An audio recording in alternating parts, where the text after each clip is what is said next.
hands are sweating. All right. Hi, operator. I'm Gabriel Mercier, codename N2.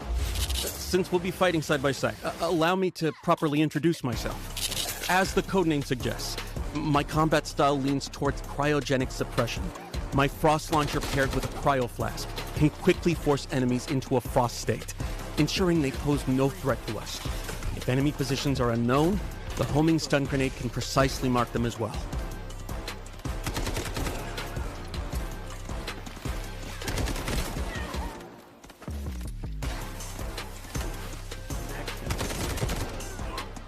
Right now, I'm in the middle of a critical operation.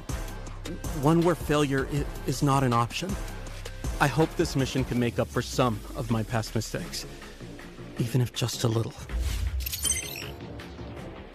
Mission target zone, AZ3, Asara's only source of nuclear power. The plant's power output is spiking abnormally. This time, I won't let it happen again. An emergency shutdown is our only chance, but the risk is extreme. We not only have to breach Havoc's heavy defenses, we have to face lethal radiation head-on. Some containers within AZ3 have already been contaminated by radiation. You can follow distinctive sounds to locate them, but keep a close eye on your own radiation levels. Radiation is divided into 4 levels, each causing different effects. Accumulated radiation can be cleared by leaving the contaminated zone and using decon chambers or mobile decon units.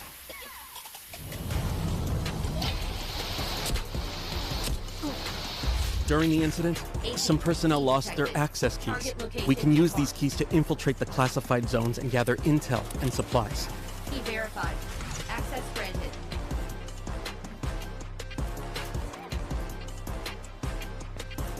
AZ3 key detected. That's not all. Severe leaks have occurred across multiple sections of the plant. You can choose to endure radiation exposure and enter these zones for high-value supplies and rare data, or stay clear. The choice is yours. Havoc has deployed a large number of purification soldiers at AZ3. Once your position is exposed, heavy purifiers will apply debuffs like corrosion and slow movement, but attacking the weak spot on their back can neutralize them quickly. An even tougher threat comes from the relink agents. H-1000 personally leads H-47, H-800, and other agents to guard the facility. All of them connected through Skynet. They're extremely persistent. Stay on maximum alert. One final thing. If we do manage to shut down all the nuclear facilities, something unexpected might happen. Disabling attention. All AZ3 terminals disabled. Of course, the nuclear plant has new collectibles too. Over in Warfare, things are heating up. The flames of war have reached the weathered stone walls of the Colosseum. This 1,000-year-old city is sliding toward ruination.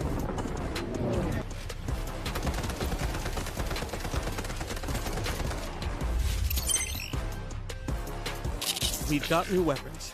The RM-277 assault rifle excels at sustained suppressive fire, most effective from medium to long range. The SVCH marksman rifle is capable of taking down enemies in one shot at long range.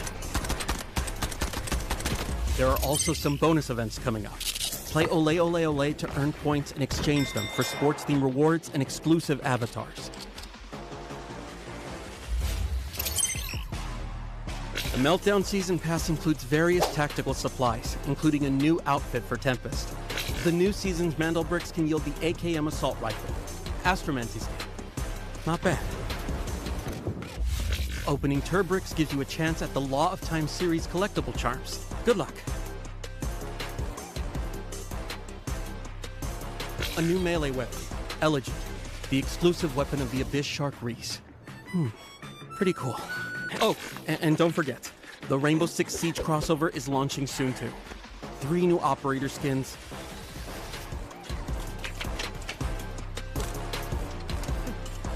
Black Ice weapon skins and special collectibles. Now that's something. Covers the main updates for the Meltdown season. Don't mess this up. Don't mess this up.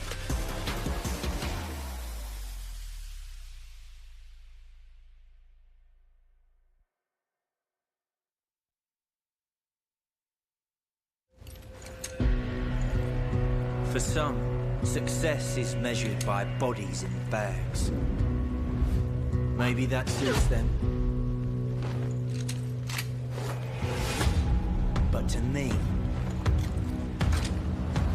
it's measured in hearts that keep beating.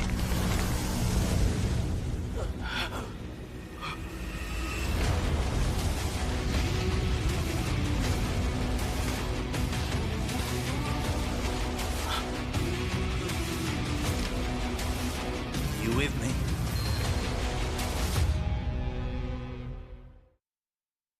Hi everyone, I'm William, the art director of Delta Force. As many of you may already seen, Delta Force is launching a collaboration with Rainbow Six Siege in our next season. Since launch, we've seen a lot of passion and discussion from our community around the tactical shooter gameplay. And whenever players talk about the genre, Rainbow Six Siege is one of the names that come up most often. So, we reach out to Ubisoft. Bonjour, je suis Émilie Besson, directrice de la réalisation sur Rainbow Six Siege. Oui, Siege a toujours été défini par son gameplay tactique, le travail en équipe et aussi la variété des opérateurs que les joueurs ont appris à connaître et reconnaître au fil des années. Ces collaborations nous donnent l'occasion en fait d'amener les éléments emblématiques de Siege dans un nouvel univers tout en restant fidèle à ce qui les rend uniques.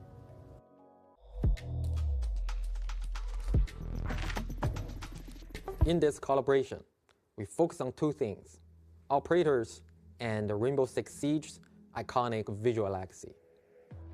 We selected 3 operators pairings who share the same combat philosophy. I'll be there you need me. 말보다는 행동이지. Call if you need a hand. For classic Siege elements, we choose to honor Black Ice, the Drone, and the Alpha Pack. Ce qui était essentiel pour nous de préserver dans la collaboration, c'était l'identité, l'authenticité de nos personnages. C'est ce qui les rend uniques. On a travaillé main dans la main avec l'équipe de Delta Force pour s'assurer que l'authenticité de Siege, l'identité de Siege s'intègre naturellement dans leur jeu. Both games share a realistic art direction, and finding distinct recognition within that shared aesthetic was actually the harder challenge. We started by preserving the core silhouette and color framework of Siege operators. Doc and Motin's iconic deep navy uniforms, Vigil's signature custom-fitted gear, these stay true. At the same time, within the finer details, we evolve in Delta Force identity. The wear patches from both teams. Motin carries Cineva's badge. Doc has medical kits at his side. To faithfully recreate Black Ice, we focused our material work on internal ice fracture patterns to capture the distinctive texture and cold, austere feel of original. Oui, en effet, Black Ice résonne énormément avec notre communauté. C'est une cosmétique d'armes qui a énormément plu à nos joueurs. Et l'équipe de Delta Force a fait vraiment un travail incroyable pour la recréation dans leur jeu de cette cosmétique, avec un souci du détail extrêmement gratifiant. We employed a dual-layer material system combined with subsurface scattering lighting model. Using camera vectors and a depth texture to offset UV calculations, we achieved the effect of refracture patterns appearing to exist deep inside ice. Et ce qu'on a apprécié et ce qui nous a impressionné, c'est le travail de recherche de Delta Force. À quel point ils ont été soucieux du détail pour conserver nos opérateurs dans leur jeu, qui s'intègrent vraiment comme naturellement dans leur univers. Beyond the content itself, we want as many players as possible to access and experience this collaboration. By completing in-game missions during the season, you can unlock these rewards for free. One more thing, in the new operations map, we've prepared something special for you.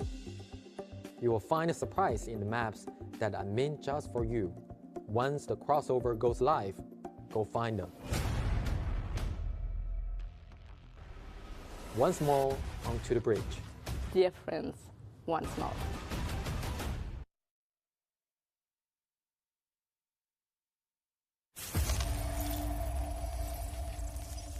Received an emergency transmission from Hadawi, a Havoc nuclear engineer. Patching through. This is AZ-3 facility. Reactor 2 has been sabotaged. Havoc internal forces can't handle this threat anymore. You're all I've got left. Running blind on intel for the AL. This region is at high risk of a nuclear incident. Keep the following in mind. Shoot, loot, then time to scoop. The signal is clear. Take action. It's okay here. Not too cold. Experiment 66 is projected to conclude in T-minus 3 hours. All units submit safety risk assessments on schedule. I've got a reading. No hazmat suits? Raise it! Let's make it quick. Enjoy the bomb!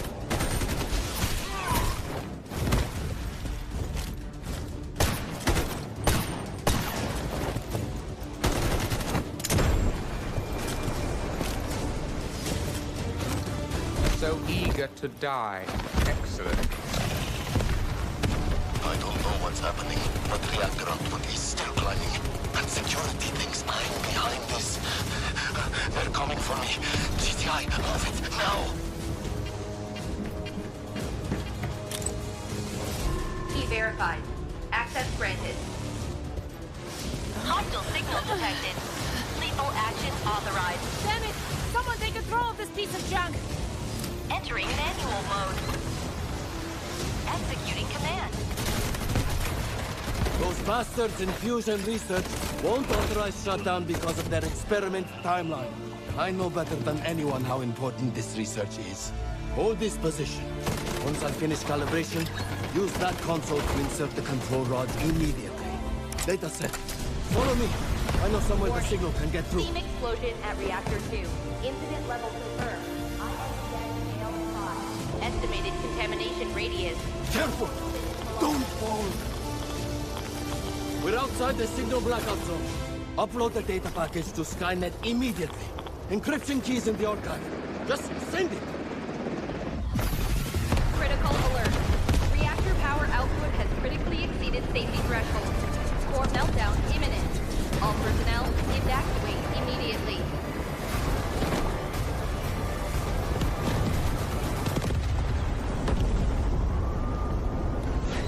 Priority alert. Hydrogen explosion at reactor 2. Incident level confirmed. INES scale 7. Major accident. All personnel evacuate beyond contamination zone immediately. Estimated spread radius 3.7 kilometers. Correction, 9.2 kilometers. Correction, 24.9 kilometers. Correction, 45.3 kilometers. Correction, 79.8 kilometers.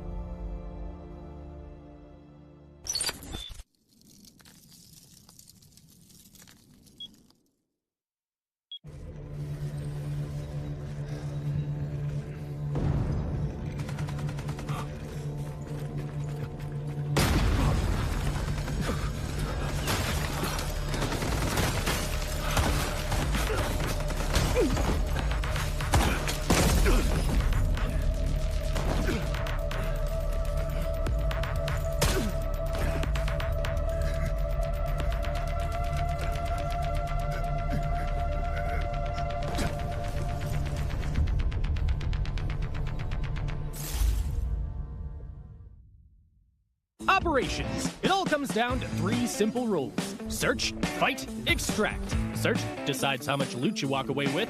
Fight. Not every encounter needs to end in a shootout. You just need to clear whatever's standing between you and your treasure. Extract. That's the magic moment that turns everything in your pack into yours to keep. 3 phases, all connected. Miss one and the whole run falls apart. Gear up before you head out. The better you're geared, the harder you hit and the more you can carry. But the more you lose if you go down. Go in cheap and dying won't sting as much, but you'll miss out on those juicy, high-value supply zones. Gear up and go big, or go light and gamble. Your call. Once you're in the match, forget everything else. Loot, loot, and loot some more. Documents on desks, parts and cabinets, bird nests by the roadside, trash cans tucked in corners early on. Grab everything you can get your hands on. Priority targets, safes, and air cargo containers. Snag one high-value item, and boom! You've already covered your entry cost. Now, the real question, keep pushing your luck or cash out while you're ahead. Your pack's stuffed with goodies and you're ready to extract. Then, gunfire erupts ahead. What now? Charge in, slip past unseen, or hang back and let them wear each other down before you swoop in. Just remember, die and you lose everything in your backpack except what's safely tucked away in your safe box. You choose to slip away quietly. Smart move! Your pockets are already bursting, but you can't shake that nagging sound of footsteps nearby. Even distant gunfire's enough to send your heart racing. You finally reach the extraction point. The countdown starts. Hold your nerve, don't blow it with 2 seconds left. Extracted. That weight you've been carrying the whole run finally lifts off your shoulders. Sweet relief. Then, there's the ultimate wild card. You stumble on a Mandelbrick. This thing's worth a small fortune, but the second you pick it up, every player on the map knows exactly where you are. Everyone's coming for you. You go from treasure hunter to hunted in the blink of an eye. Your only goal now? Stay alive long enough to decode it and cash in big. Whatever path you choose, it only counts if you make it out alive. That's operations for you. Every extraction is a story worth telling. Go make yours.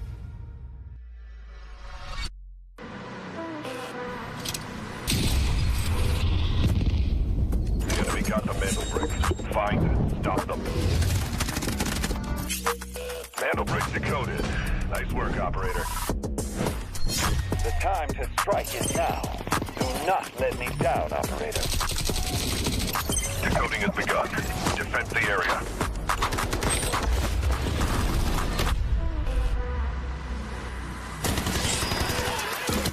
Is about to take the first Mandelbrick of the tournament. They're going to do it. What goes around comes around. Very much, but when you get barrel stuff, Steiny is getting aggressive. See what I did there? You ain't seen nothing yet. That knocked them off their feet. There's so much damage, and there it is.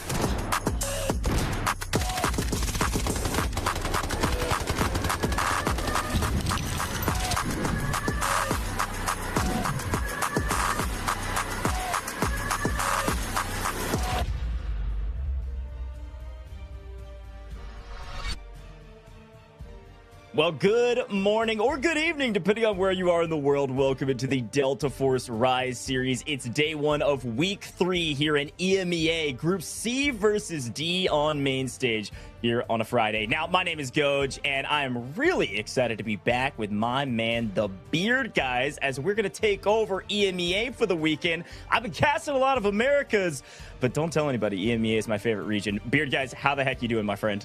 I'm doing great. Fantastic to be here with you again, dude. Really excited for my first weekend on the group stages now for the Rise League Season 1. Can't wait to see what our team's got in store for us today. Yeah, it's going to be a lot of fun. Again, EMEA has been a banger to watch from the sidelines, so really excited to be here in the booth with you. Before we get into all the action, though, let's take a look back on what happened in the last day of week 2 as our teams really try to figure out who the top dog was. Sides, no, not quite sure if that is going to be enough to deter the side of WLG as they are going to be pushing forward. Beautiful sprays coming through, one down. Oh, almost gets the finish with the smoke. Not finding any damage, but it's going to be Scooby looking to go in for the disruption. Oh my gosh, got it. He got it. He got it on the back foot of landing hip fire shots. Vest that is all but broken. Just a sliver of durability left, as you can see in the bottom of your screen. So if Maxa lands some shots, it's going to be a pretty quick kill. Molotov is actually going to be taken out, enter completely, and now NBO are in control of the Mandelbrick. 10 seconds remaining, but they're only a duo. Can they defend it? Nas is trying to make something happen. He's going to be the Tempest for AGT, but you got to jump with the Mandelbrick. The timer's almost out. It's going to take 2.5 seconds to res. He almost tries to res. Oh my gosh. The fact that his teammate, the Stinger, was laying on the Mandelbrick decoding station. But they're going to go ahead and have to face the full trio of AGT who are also swimming towards it. But take a look at this. Team Gotaga, oh my gosh, Nox. This is why we call this guy the absolute highlight reel. He is so good at finding some of these kills, and on the back foot of him picking up 2 of his own. This is going to be the solo left alive for the side of AGT. He does great work. He knocks Ushbishka right there, and now it's going to be a 1v1, but the shock is in. It does so much damage, but the shots don't land. UDT have done the same exact thing. They're going to get the flank, and they're going to take out Chins, they're going to take out Kalo, and now Team Genius have been fully wiped off the map as Hannah goes down. AGT are left remaining as a 3-man roster after everything that kind of happened, but as I mentioned, that Max is going to join the fray. He's going to be picking up a double piece, and Team Gotaga, 10 seconds before they secure the Mandelbrick, and with Maxa picking up, what is that, 2-3 kills, I think they're going to have it.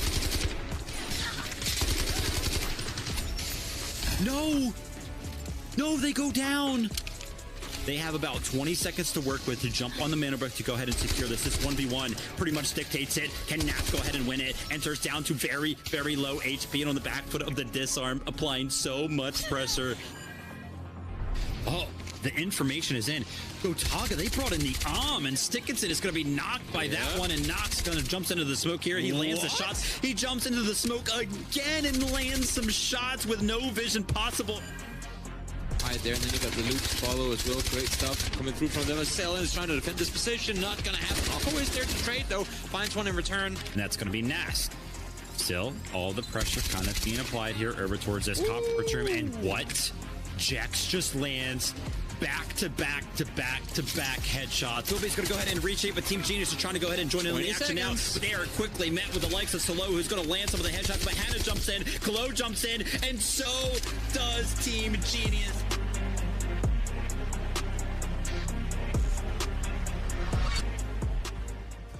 Team Genius on top by a massive margin to wrap things up. Got to look back on a lot of things that have been happening in the EMEA region, but Team Genius going to be the top of our leaderboard here in match 6, which was the end of last week.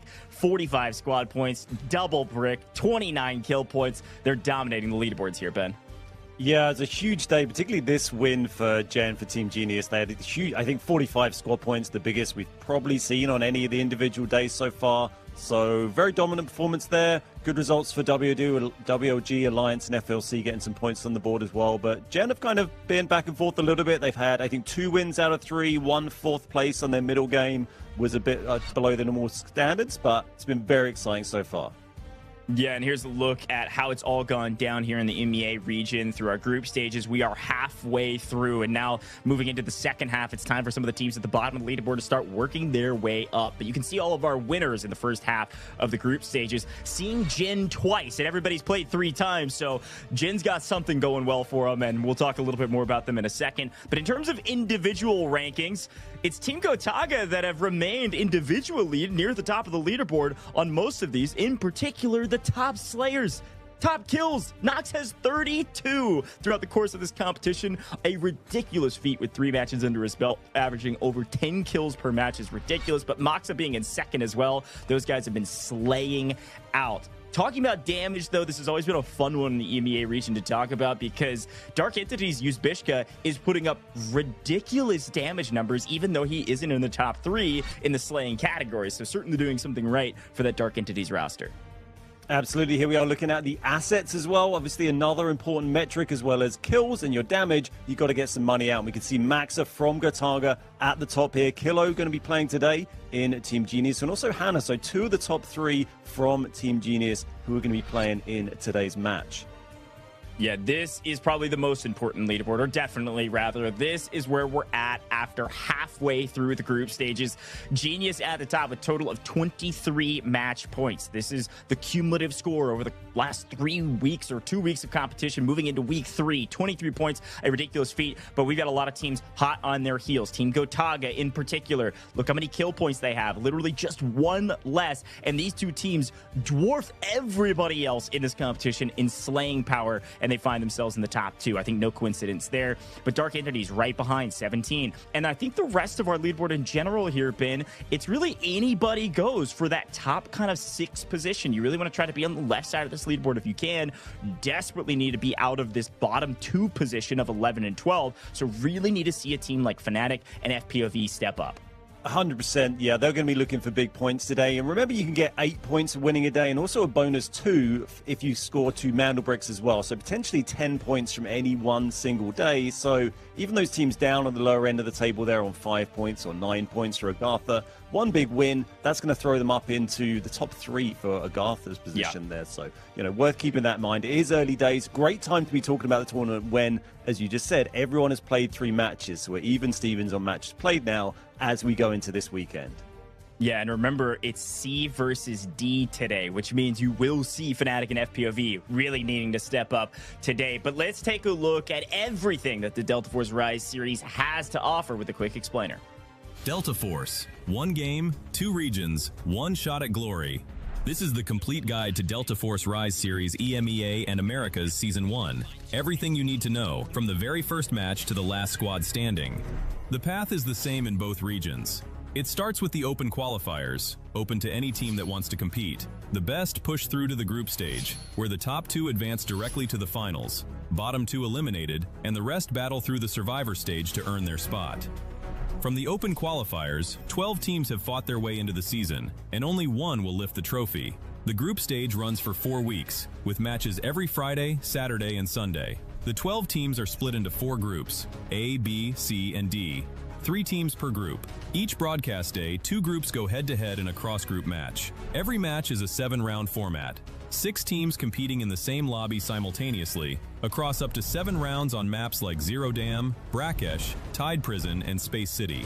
Teams earn squad points by scoring eliminations and accumulating in-game total assets. And on brick rounds, they compete to collect and decode Mandelbricks, artifacts that decide the round winner. Decode 2 Mandelbricks in a match and the victory is locked in, no matter what round you're on. After 12 match days, the group stage standings are final. Places 1 to 2 go straight to the finals. Places 3 to 8 enter Survivor Stage Day 1. Places 9 to 10 drop into Survivor Stage Day 2. Places 11 to 12 are eliminated. The Survivor Stage is where the bracket narrows fast. Day 1 brings those 6 teams together for one 7-round match. The top 2 advance directly to the finals. Places 3 to 6 get 1 more shot. Day 2 mixes the 4 survivors from Day 1 with the 2 teams ranked 9th and 10th from the group stage. Again, 6 teams, 1 7-round match. Top 2 go to the finals. Everyone else is out. 6 teams, 1 day, 1 lobby, 1 match. This is the finals, the ultimate showdown of the season. 2 teams earned it through the group stage. 2 more survived Day 1. The last 2 came through Day 2. Every team deserves to be there. The top 3 finishers earn an invitation to Season 2. Welcome to Delta Force Rise Series EMEA and Americas Season 1. Loot, shoot, extract.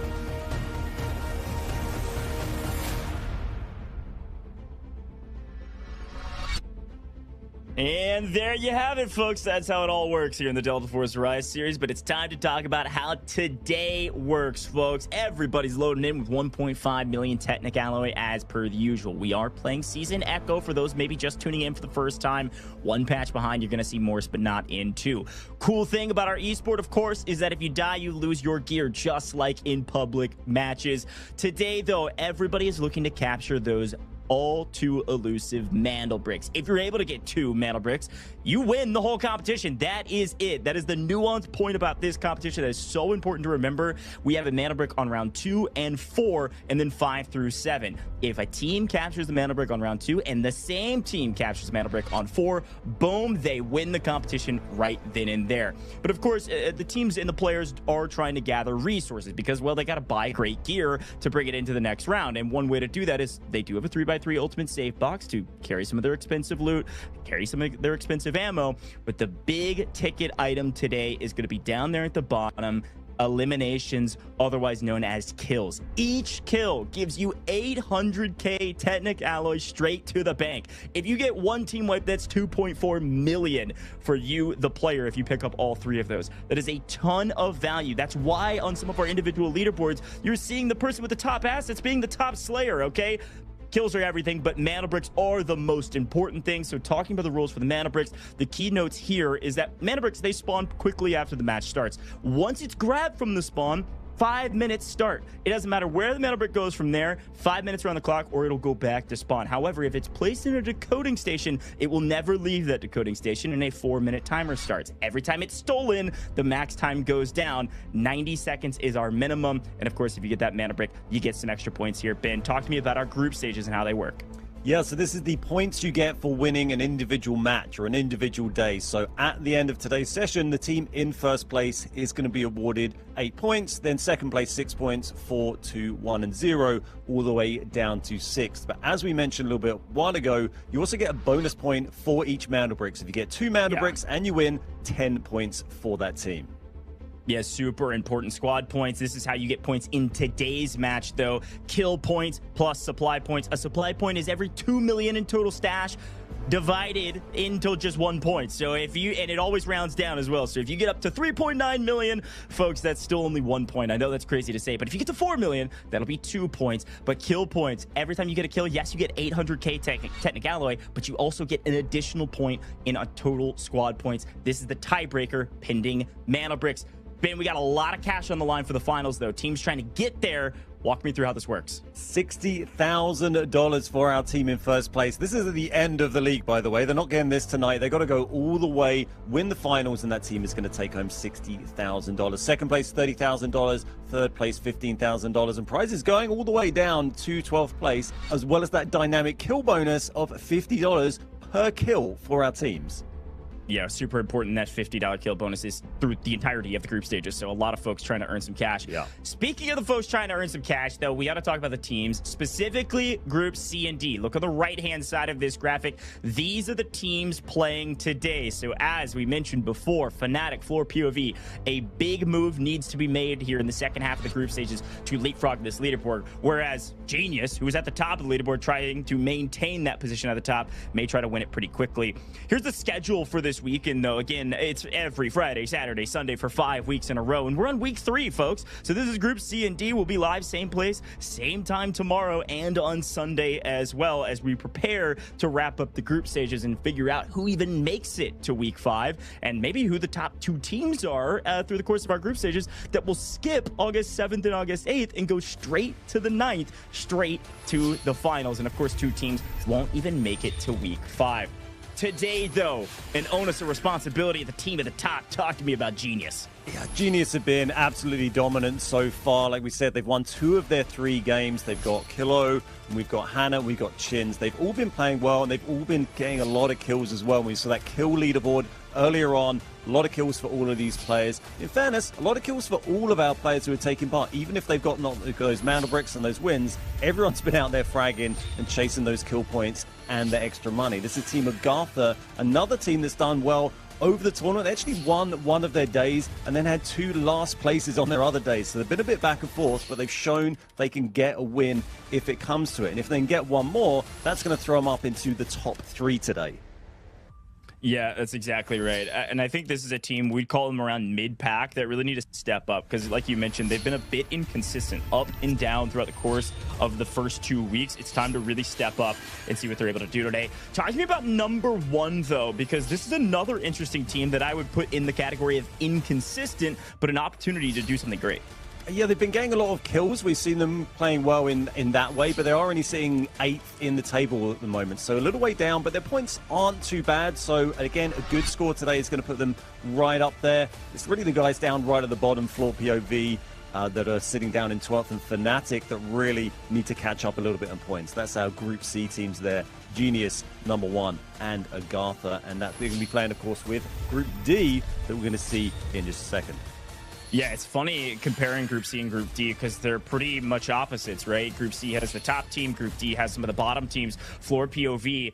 These guys are an interesting one. Listen, they've had little moments, little hints of greatness. They've had a couple decent maps here and there, but in terms of their match prowess, they only have, I think it's a total of 5 points, and they're tied down at the bottom with 5 points with Fnatic, who's also in their group. So Group D, kind of getting stomped right now, and I'm not sure what needs to happen for these guys to change that. I wonder if it's the pace of play that they're playing. I wonder if it's the competition. They're not expecting to play a certain way. Hopefully they've been in the lab, and hopefully these guys on your screen have been in the lab as well. Practice makes perfect, and for a team like Fnatic, they have some stars. Raid Bull, a very talented player. Bane, I've seen these guys compete for years now in Delta Force. These guys have a crazy amount of hours. They've got a crazy amount of expertise, but things have not been going their way as an esport team. Not yet. But of course, we're just getting started. Mandelbrick Addiction, though, is a team I've been casting over for a very long time, and it's a bit of a different story for this roster. These guys are up in 5th place currently, well in contention of some of the top teams in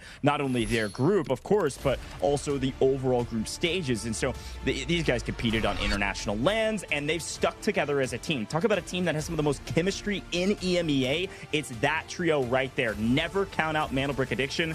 Their name is well earned and well justified for being able to pick up some mana bricks throughout the course of the group stages. Yeah, and here we're having a look at the maps we're going to be seeing today, following the same format of the last couple of weekends. If you've been tuning in, this is match 7. We're going to kick off with Zero Dam. But here we're going to jump in, just have a look at our operator choice before we get into the game. So if you're not familiar with this, you can use each operator twice as you go through today's games. But if you get all the way to match 7, then those operator choices are reset. Yes, exactly right. Gotta talk Zero Dam, though. One of my favorites. And, well, speaking of the favorite operators, Raptor, D-Wolf, pretty much the two that you'll see on every single roster throughout the course of this first game. This is what we call our first eco round, economy round, trying to get your money up in preparation for round 2. But with our new rules, with those kills being a kill point, as well as 800K, I'm gonna be honest, our eco rounds really need to be slay out rounds. I couldn't think of anything better than that. You gotta go for kills, folks, all right? You've got to get aggressive here. Getting some early kills can set you up with a gigantic buffer and margin for error that you wouldn't have otherwise. A couple team wipes in the first round, and you're gonna have a huge lead and a huge gear lead going into what could be the second round in the first Mandelbrick round. It's definitely what we've seen so far in these Zero Dam games. They can be a bit strange to watch sometimes. Sometimes teams go in a little slow. Sometimes they go in hyper-aggressive. I'm quite interested. All these games have been quite interesting, seeing who's playing around the paid extract point and when teams are going to either use that or often just actually blocking it to stop other teams getting out. As you say, so they can just play for kills because of that huge reward you get for that, both in terms of the alloy to put towards the next game and also the extra money you get from the kill reward from Rising today.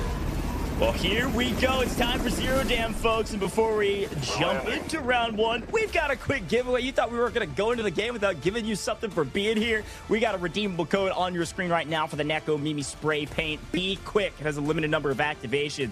Once they're gone, folks. Good luck.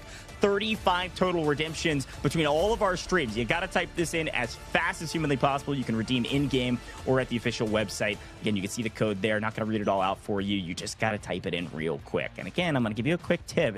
We're going to be doing more of these throughout the course of the day, so get your typing fingers ready. First 35 people across all of our live streams to type it in will receive it. It is a limited time redemption.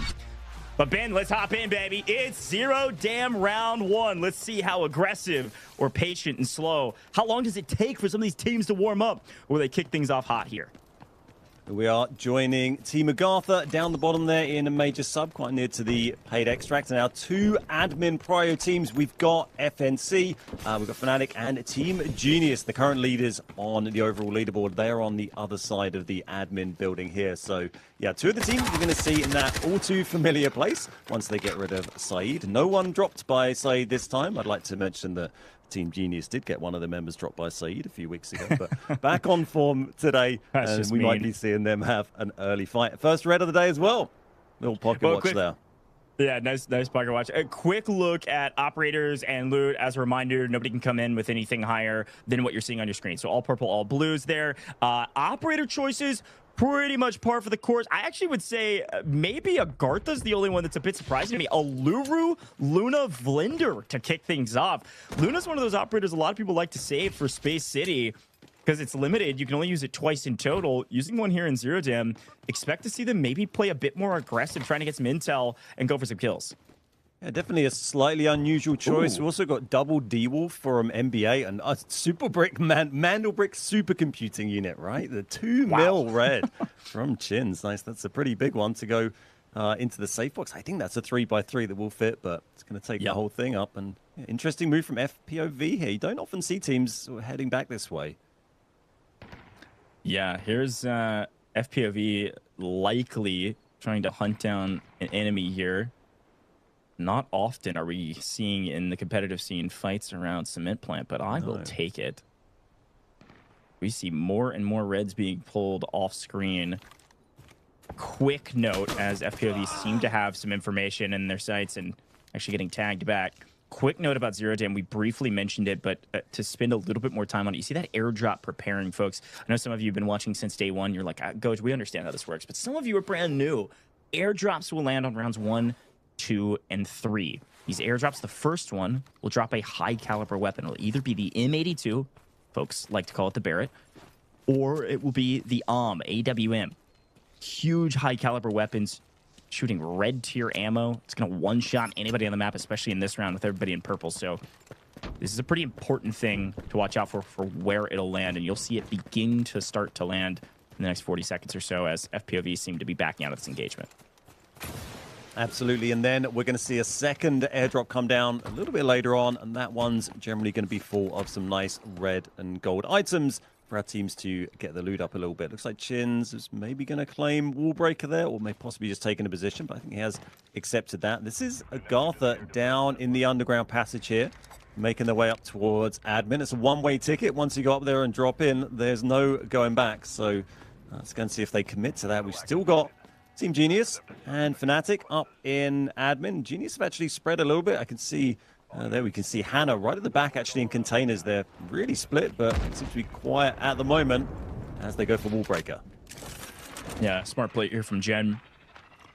Still no real engagements yet, even from the two teams that got the tier 1 spawns around admin. So it's worth bringing up. This Wallbreaker mission is important for several reasons. One, we're in the esports client where there's a lot more reds on the map. So the ability to find some reds in Wallbreaker is huge, but also there's something new with Delta Force Rise series we've been briefly chatting about. Sometimes you'll see these lucky wooden sculptures pop up on the right. They're only worth 1 Titanic alloy because you don't sell them. You use them to get gold gear. You can use them in exchange in the market in the esports server. So these are important things. The only way you're able to get these lucky wooden sculptures is through specialty missions like this or from boss drops. So Jin electing to step up and do these early could mean that they get some extra chances at some gold here. Super valuable to find. I think that general point on how the buying mechanics and stuff work in these comp servers is a little bit different to what you might have experienced if you're playing on public. So those wooden sculptures worth keeping in mind. As you mentioned at the start, that's the reason we see our players running purple and blue ammo, because they can't bring more than that in this first game. And as the games go on, they'll gradually gain access to higher tier things they can bring in, but there are restrictions around what they can buy. Obviously they're limited by their alloy, but there's only a certain amount even later on of gold ammo, gold armor that they are allowed to acquire. So our teams need to be careful as we see some of those lucky statues just popping up there. Good timing for two big things we've been talking about. Jin picks up the lucky wooden sculptures. Again, they can use some of that to exchange it for the gold gear. But we also see MBO. They actually get the pull for the first drop, and they're pulling Lapua ammo, which means we got an AWM on the map. NBO, number 1. He's got it in hand currently. And the big question mark we always ask once somebody pulls that on, and especially when it's uncontested, is will they elect to use it this map or send somebody out with it so they can use it in a Mandelbrick round? We'll keep our eyes on MBO to see what they decide to do. Yeah, you definitely think that trying to save that, get it into one of the games with the Mandelbrick has got to be their priority, but occasionally, you end up in a situation where it's pretty hard to resist clicking on someone's head if you know they're going to go down with that one bullet. But no AWM in sight as we join Nast here with AGT and FNC. We thought it would be Jen and FNC fighting in admin, but this is actually our team that came up from the underground passage there. And yet another red picked up by Jen. They seem to be farming reds. So we're going to get probably our first engagement of the day here. Okay, first knock. Blenders should help pick this up pretty quickly. It's going to go to Raid Bull. Fnatic, sensing some blood in the water, probably going to push this, feeling they've got player advantage. They're going to swing around the corner, get some extra tags down as well on the left. Nice peek here. Red Bull not able to connect with much more, but one's still down. They're going to push this aggressively. They got to swing on this and be able to make the trades. Nice swap back and forth between the two, trading damage, but he can't get any of them down. No way, AGARTHA. They're in deep trouble right now. Chava's somehow alive on 1 HP in a dream, trying to keep this thing alive and just gonna full commit to sprinting through this open lane. But because he got the tags of the util, Fnatic's not pushing. What a weird circumstance to keep AGARTHA still in this competition.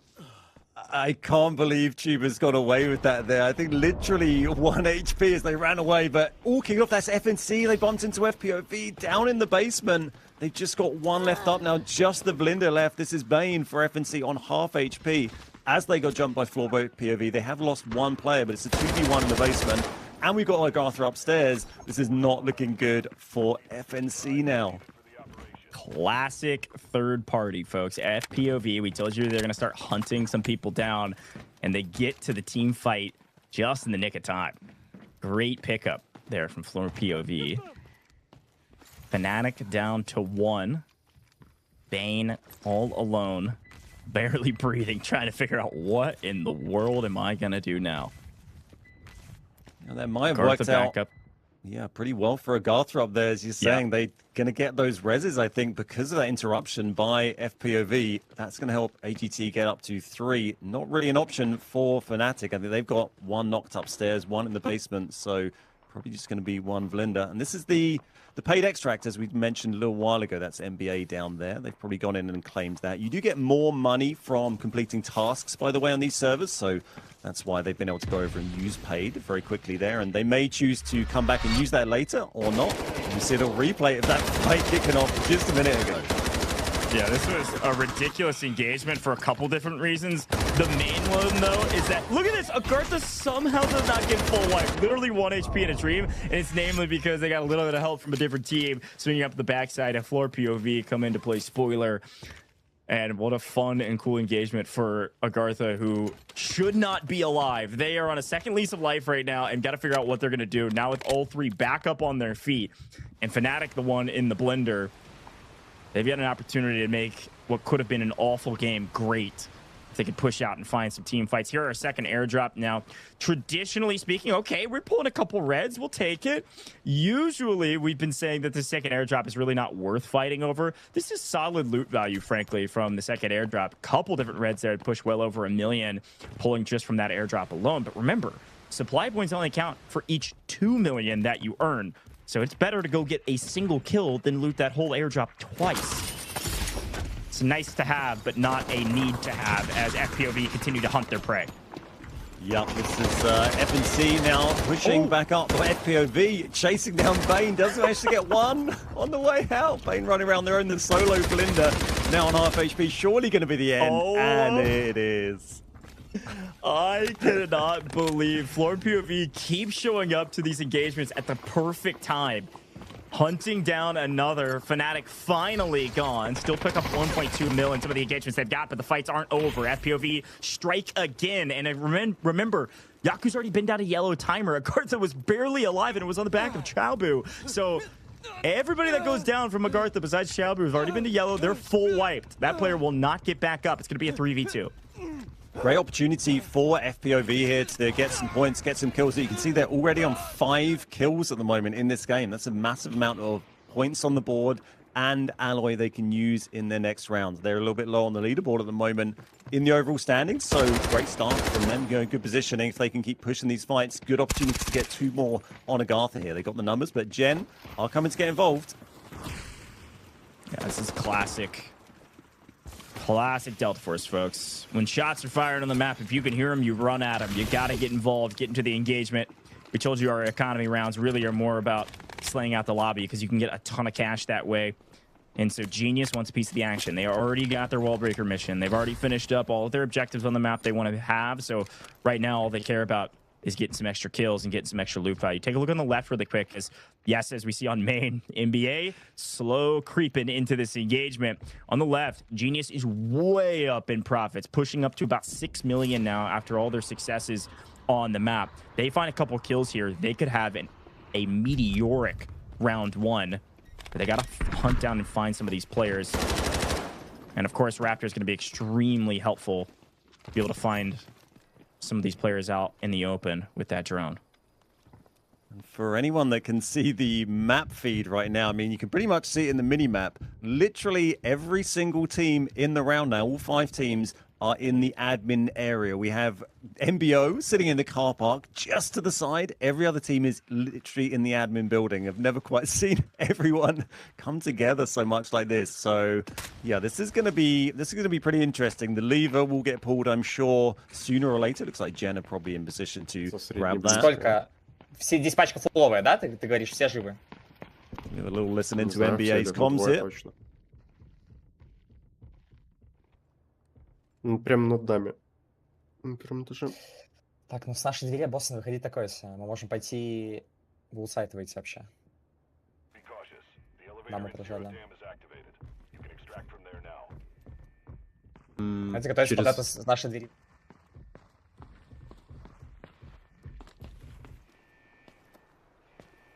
All right. Couple comms there as they try to prepare for what to do, but don't have all the info yet, so they're staying patient. And AGARTHA strikes while the iron is hot, finds one on MBO, who's been slowly creeping up to join the fight. Remember, MBO have an AWM, so watch out.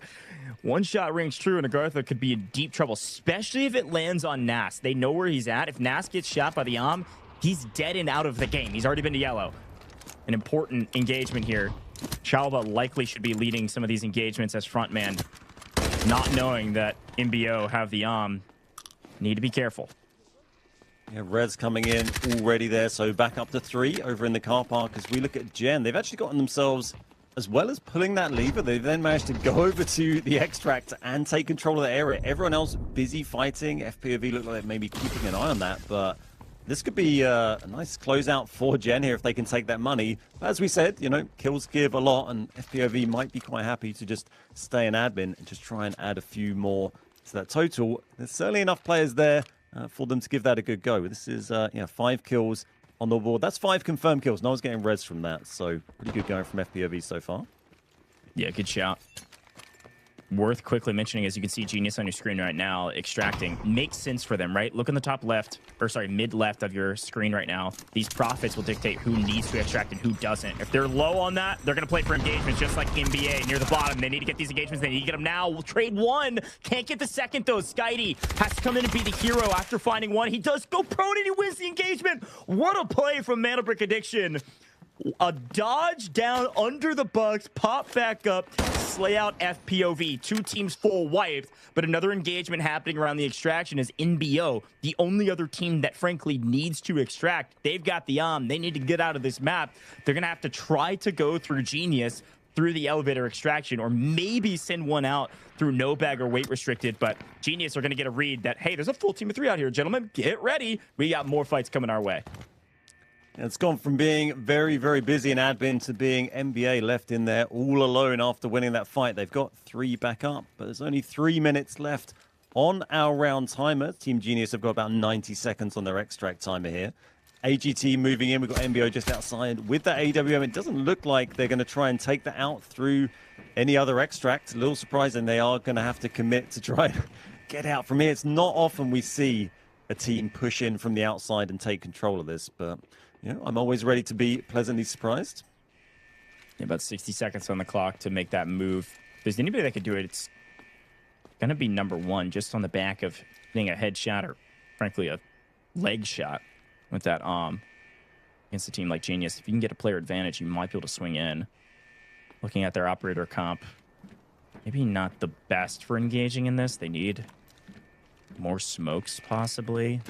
Nox isn't going to do anything when the team only has to hold 1 angle.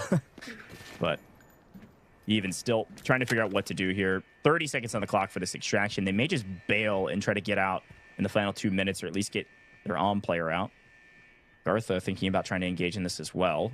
20 seconds. We're moving too slow, though, if we want to get a piece of this action. Maybe trying to hunt down the team that's outside as they see some smokes landing.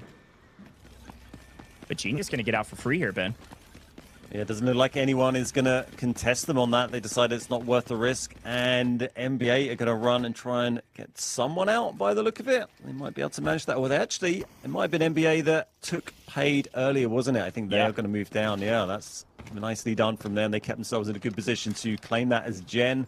Get out all three, 5.8 mil in profits. You know, as you mentioned a minute ago, it's not a huge amount in terms of points, but it is very useful money that they can invest in these upcoming rounds. So it's good to be able to bring in, you know, better gear, and that's going to help you secure a Mandelbrick maybe in Game 2 or Game 4.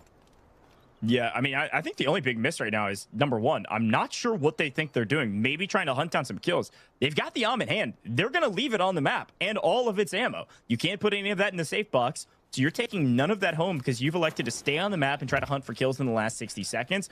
It could have at least sent their one player out, maybe via weight restricted, but NBA, like you called out perfectly, smartly buy the extract early with their D-Wolf in hand, going to make sure at least 2 of them will get out, but so they've left in time.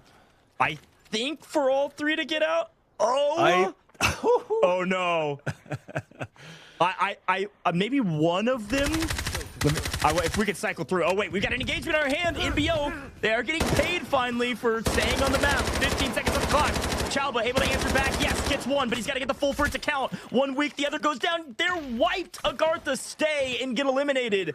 NBO get lucky and get paid for staying on the map. Yeah, they did manage to get 2 kills there. It's not great, but I think 2 got out there. Just one of them. I mean, we've all been there in Delta when you're running for the extract. You just miss it by a second, but 2 out of 3 ain't bad. Good little game there on Zero Dam. Some interesting plays from our teams.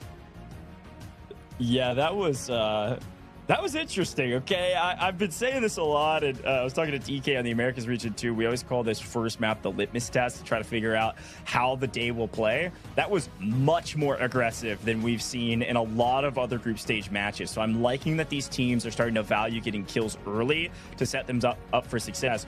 Some very interesting decisions, though. I really liked NBA's decision that you called out of buying the extract to the south side and then coming back for it. I think they were a hair too slow on the draw. I'm wondering if that second extract actually counted because it looked like the game clock went to 0 first. Like, it was so dang close. But even getting 2 out is huge for them after they got their team wipe in admin.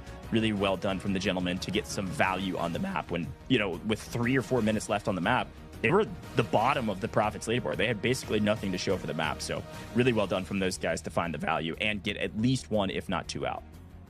Yeah, definitely. And then the AWM was kind of a strange one. We saw that not get taken out from the map in the end. A little bit confused by their plays there. FPOV, great start to them today for them today. 6 kills, 1,000 damage. That's a big haul of kills from a Zero Dam match. And they went in, yeah, pretty aggressive. Great play from Yersai Blake and Obsessed there on round 1 on Zero Dam.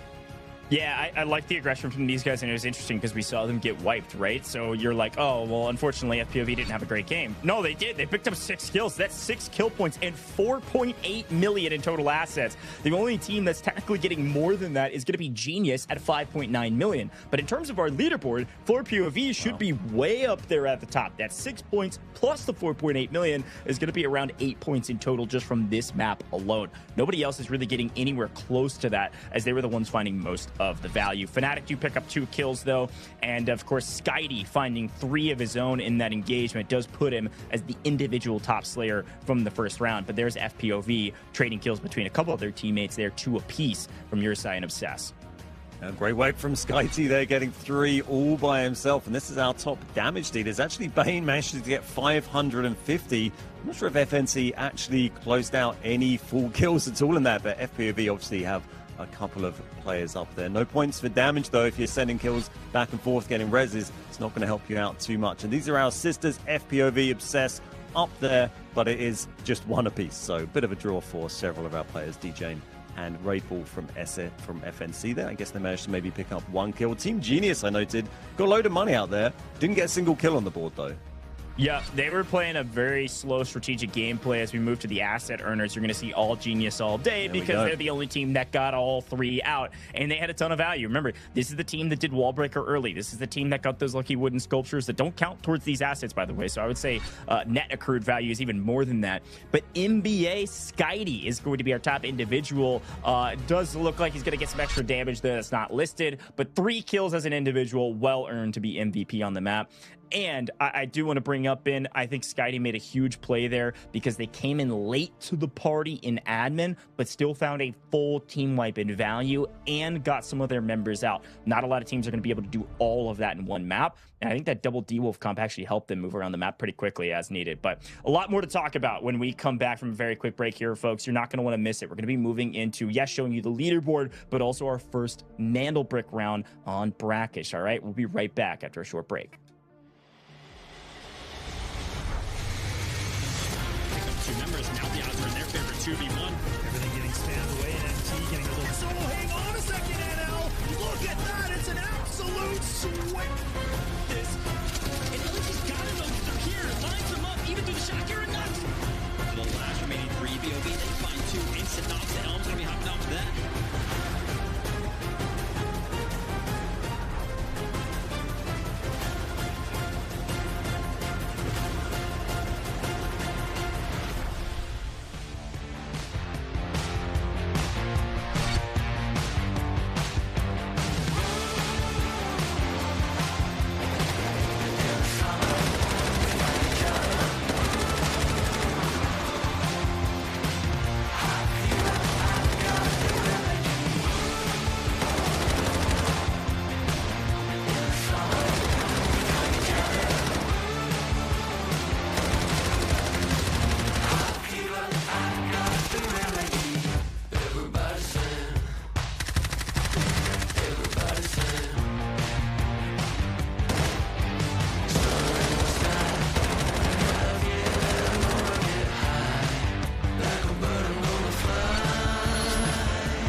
Got the Mandelbrick. Find it. Stop them. Mandelbrick decoded. Nice work, operator. The time to strike is now. Do not let me down, operator. Decoding has begun. Defend the area.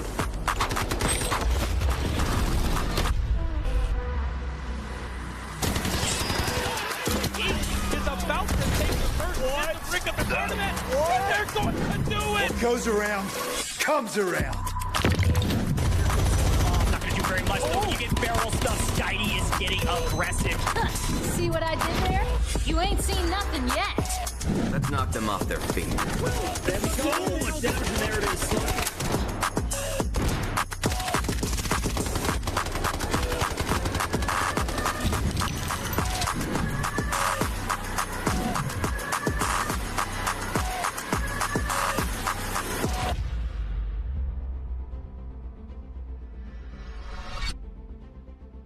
Welcome back, Delta Force Rise Series, day 1 of week 3 here in EMEA. And in Group C and D kicked off with a bang in map 1. A lot of action, a lot of team fights, and a lot of teams participating in those fights. FPOV get wiped fairly early, but they picked up 6 kills.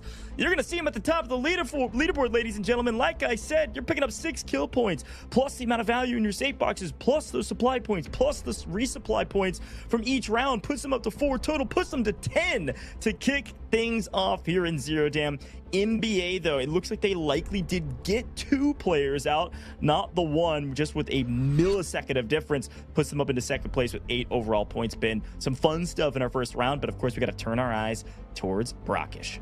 Yeah, Brakkesh coming up now. First Mandelbrick game. We also get airdrops in that as well, but first opportunity for our teams to pick up a brick, and that is the ultimate way to win today. Mandelbricks trump everything else. So score points are great, but you need to get those bricks as well. These are our operator choices. As you can see, some of those have been ticked off. Our players have selected some so far. You get 2 uses of each operator, and then if we get to game 7 today, that is going to reset. These are our popular operator choices for Brakkesh, by the way. Uluru, Toxic there coming in, and a little bit of a spawn prediction. You can see the prio spawns our teams can sometimes get, and then you have the 2 down at the bottom of the tower, and then the ones off in the corners of the old town there.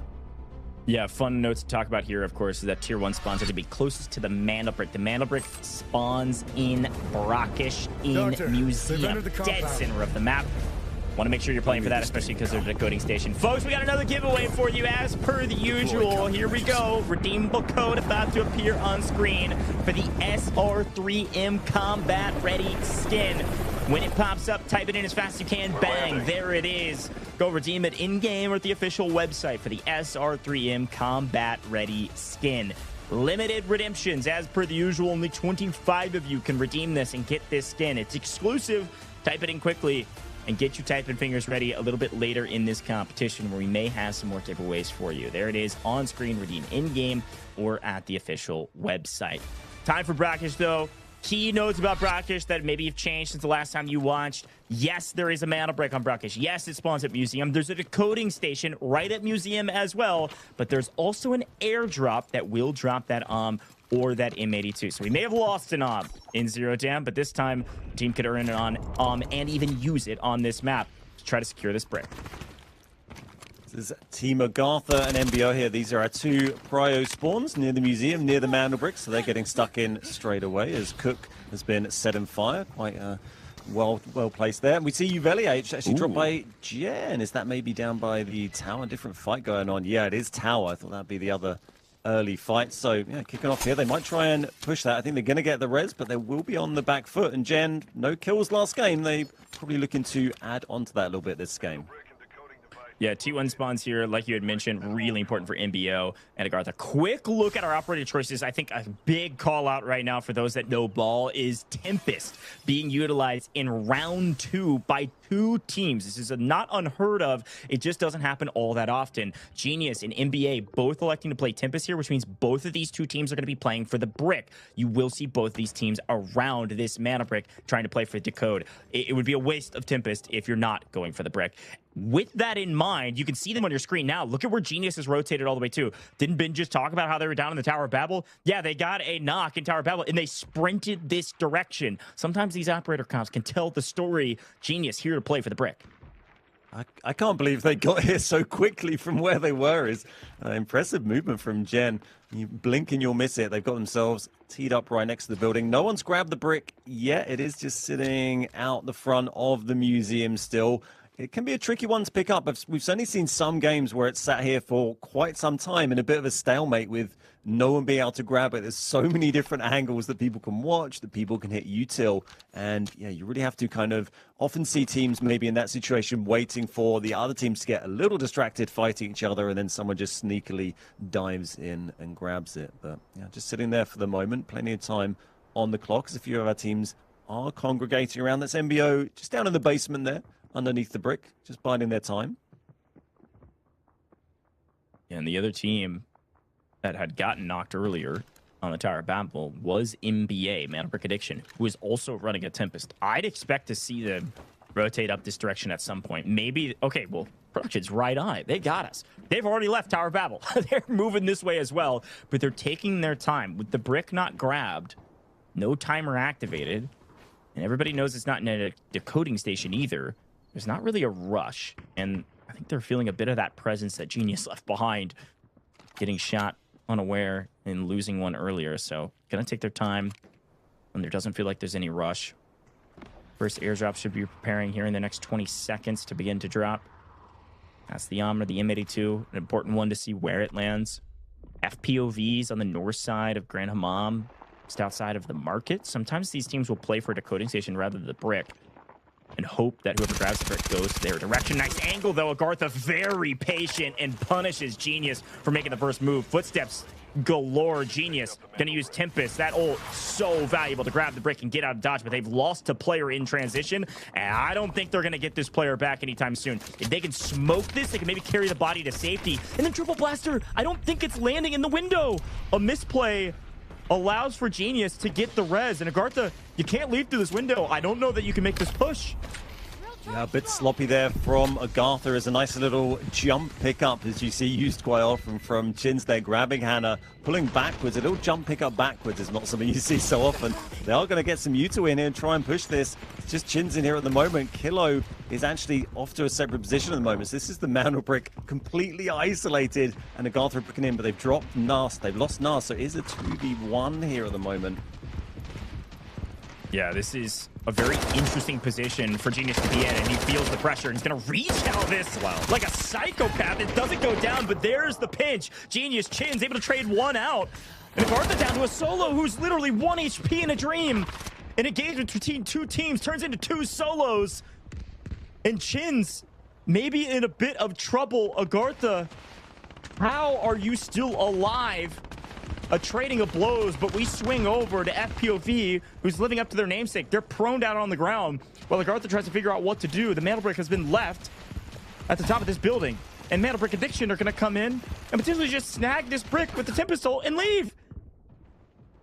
Yeah, the Gen did get wiped in the end there. I didn't see the final kill pop up on the feed. I'm not sure if maybe a util came in to pick up that final kill, or a delay, or the helicopter or something wild, but they did get wiped in the end there. AGT still on 1. They got their Raptor in here. We might see a bit of what was going on. This is Bane shooting at SkyT. Wow, nice hits there. And that was a Tempest. You can see them pinging back on the ropes there. Yeah, that is a good call out. We are getting official confirmation that Genius was full wiped. Also, Mandelbrick Addiction, I don't think they were able to grab the brick. It was maybe a couple milliseconds before it was SkyT there on Tempest was able to grab the brick and then get back to his team. But instead, gets cut down on Tempest ult and gets back to his roster. And they're going to have to try again when Tempest ult comes off cooldown. So for now, the brick just sits on the dead body of one of the members of AGARTHA, and the remnants in the cases of Genius. Yeah, you hear more gymnastics with knocked out teammates as he brings one of his teammates in through the window to get the res. I don't think they'll get the other one, but they'll be pleased to get 2 back up after coming within 1 HP of being wiped there. And that is the Mandelbrick just sitting there next to Tuber's body, where we saw SkyT jumping in and out of that window. Or Chins, I think it was, sorry, jumping in and out of the window just a minute ago for Gen before they got wiped. So we see the teams doing a little bit of looting here. There's only 2 minutes left for someone to grab that Mandelbrick, and then if they don't, it is going to respawn back on its original station, and our team's going to have to try and grab it again. Yeah, it's a 2-minute clock to grab it and get it to a decoding station, which, looking at the map right now, it may be a bit harder than it sounds, because the 2 closest decoding stations have... Raybull is so scared to grab this. Somebody's got to be looking at it, right? No. Okay. Everything's good. Fnatic going to be first to the now left behind brick, and Raybull has 80 seconds or so to get to a decoding station. What I was saying is that there's a team guarding one decoding station and a team guarding the other, but it was Fnatic guarding one of them. So Fnatic should be able to start this decode pretty easily, while in the meantime, FPOV, who were prone out on the ground trying to figure out what to do, they end up picking up an and have a chance to get a little bit more value with this one, rather than what NBA was able to do in the first one. Definitely that AWM wasted in game 1 from MBO. Hopefully we'll see a bit more from FPOV. They certainly got a lot of kills in game 1, so I'd expect them to get involved with this fight. And I tell you something, I'm so happy to see the decode go here. You know, I like a museum decode as much as the next man, but we do see a lot of them, and I like a little slightly off kill to decode station. We see this one pop up from time to time. There's also one, I think, in a Sara camp we see very rarely. But this one, yeah, nice to pull our teams outside of that museum area, I think we see maybe slightly more interesting fights, in my opinion, coming into this area. So FNC controlling it well, getting the decode straight in, and they've got 3 minutes on that counter as well. So we see AGT shuffling around, everyone finding their positions to try and interrupt this decode. Yeah, good shout. See our boss being taken down right now. This is important for a couple reasons. Remember we talked about those lucky wooden sculptures.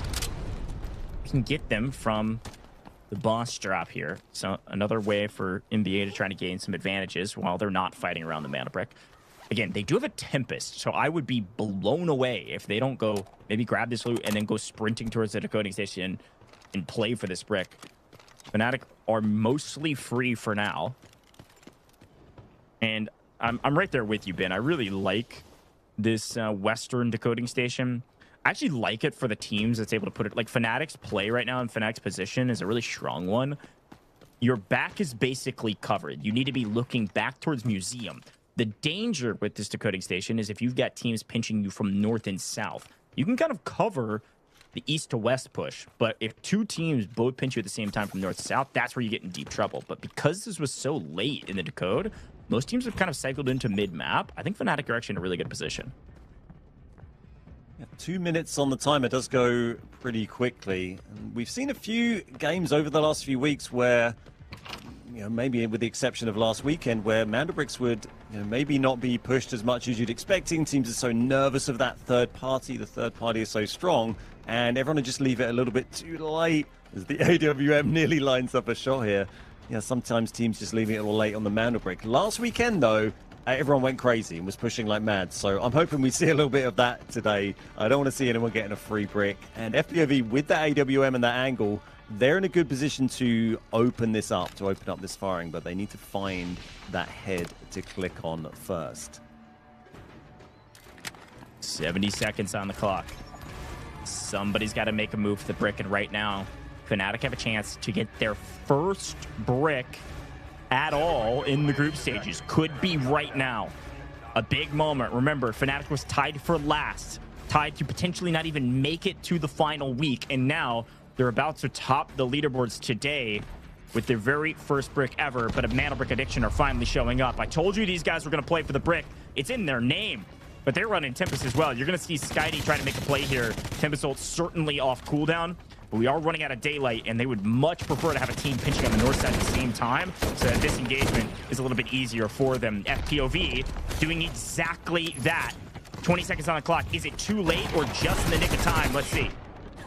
Yeah, there might just be enough time here. The utils all being deployed. That opens things up a little bit. There are two teams pushing, but 15 seconds here. This is FPOV coming in. Rayball trying to defend, firing blindly into that smoke. Doesn't manage to pick anyone.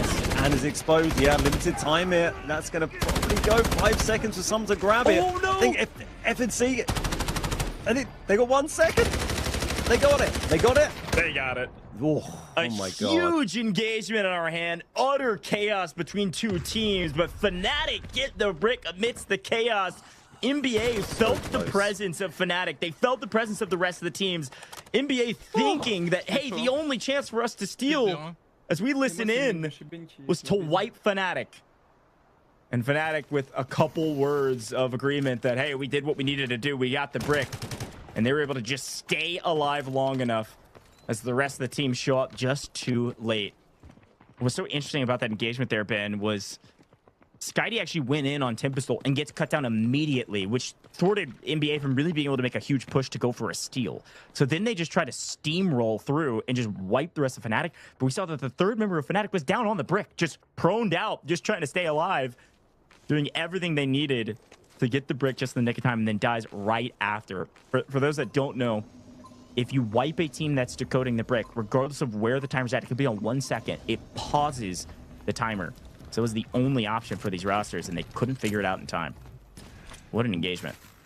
Yeah, and we've seen that happen so often throughout this tournament where, you know, a team has got wiped and it's paused it. You know, that timer doesn't keep counting once your team's dead. If your team dies, you can't get a Mandelbrick. So that's why my brain was trying to catch up with the action there as you're trying to see if the team has been wiped. I think Fnatic died about 1-2 seconds after that Mandelbrick actually got grabbed in the end. So they just played it perfectly. And, you know, you often see team, when they get down to those final 10, 15 seconds, they'll just throw someone on the brick. They just, play your life, just get someone in there and just try and defend that with everything you got. And as you say, Fnatic now have their first Mandelbrick, and that is huge for them. They came into today joint bottom on the overall leaderboards, and Mandelbrick sets them up very well to get some decent points now.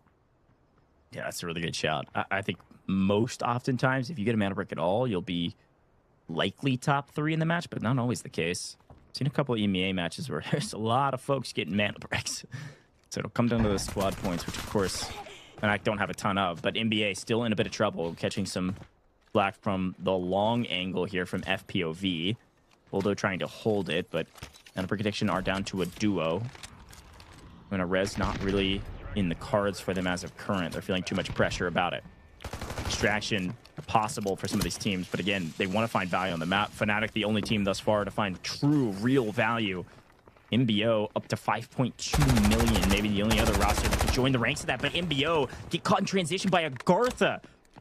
Another trio fight. 3 teams engaging at the same time, but AGARTHA standing tall amongst the rest, wiping 2/3 of nearly both rosters.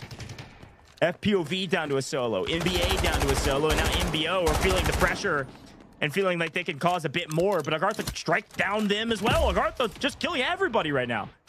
I love to see it, and remember, the Mandelbrick's out, but it doesn't mean the round is over. There's everything to play for. Well, maybe not everything except a Mandelbrick, but there's a lot to play for because those kills give you points on the leaderboard. They give you money you can bring in for the future rounds. So there's a lot to be gained. We've seen matches in this tournament where Mandelbrick has been extracted, even when the match has been won with a second Mandelbrick, and then another team has gone on, got a bunch of kills, and pulled themselves really far up the leaderboard. So every single kill, especially, is super valuable. And we got 3 more minutes here for Sky to try and get some more, but he's all his own. Oh. Does get knocked there.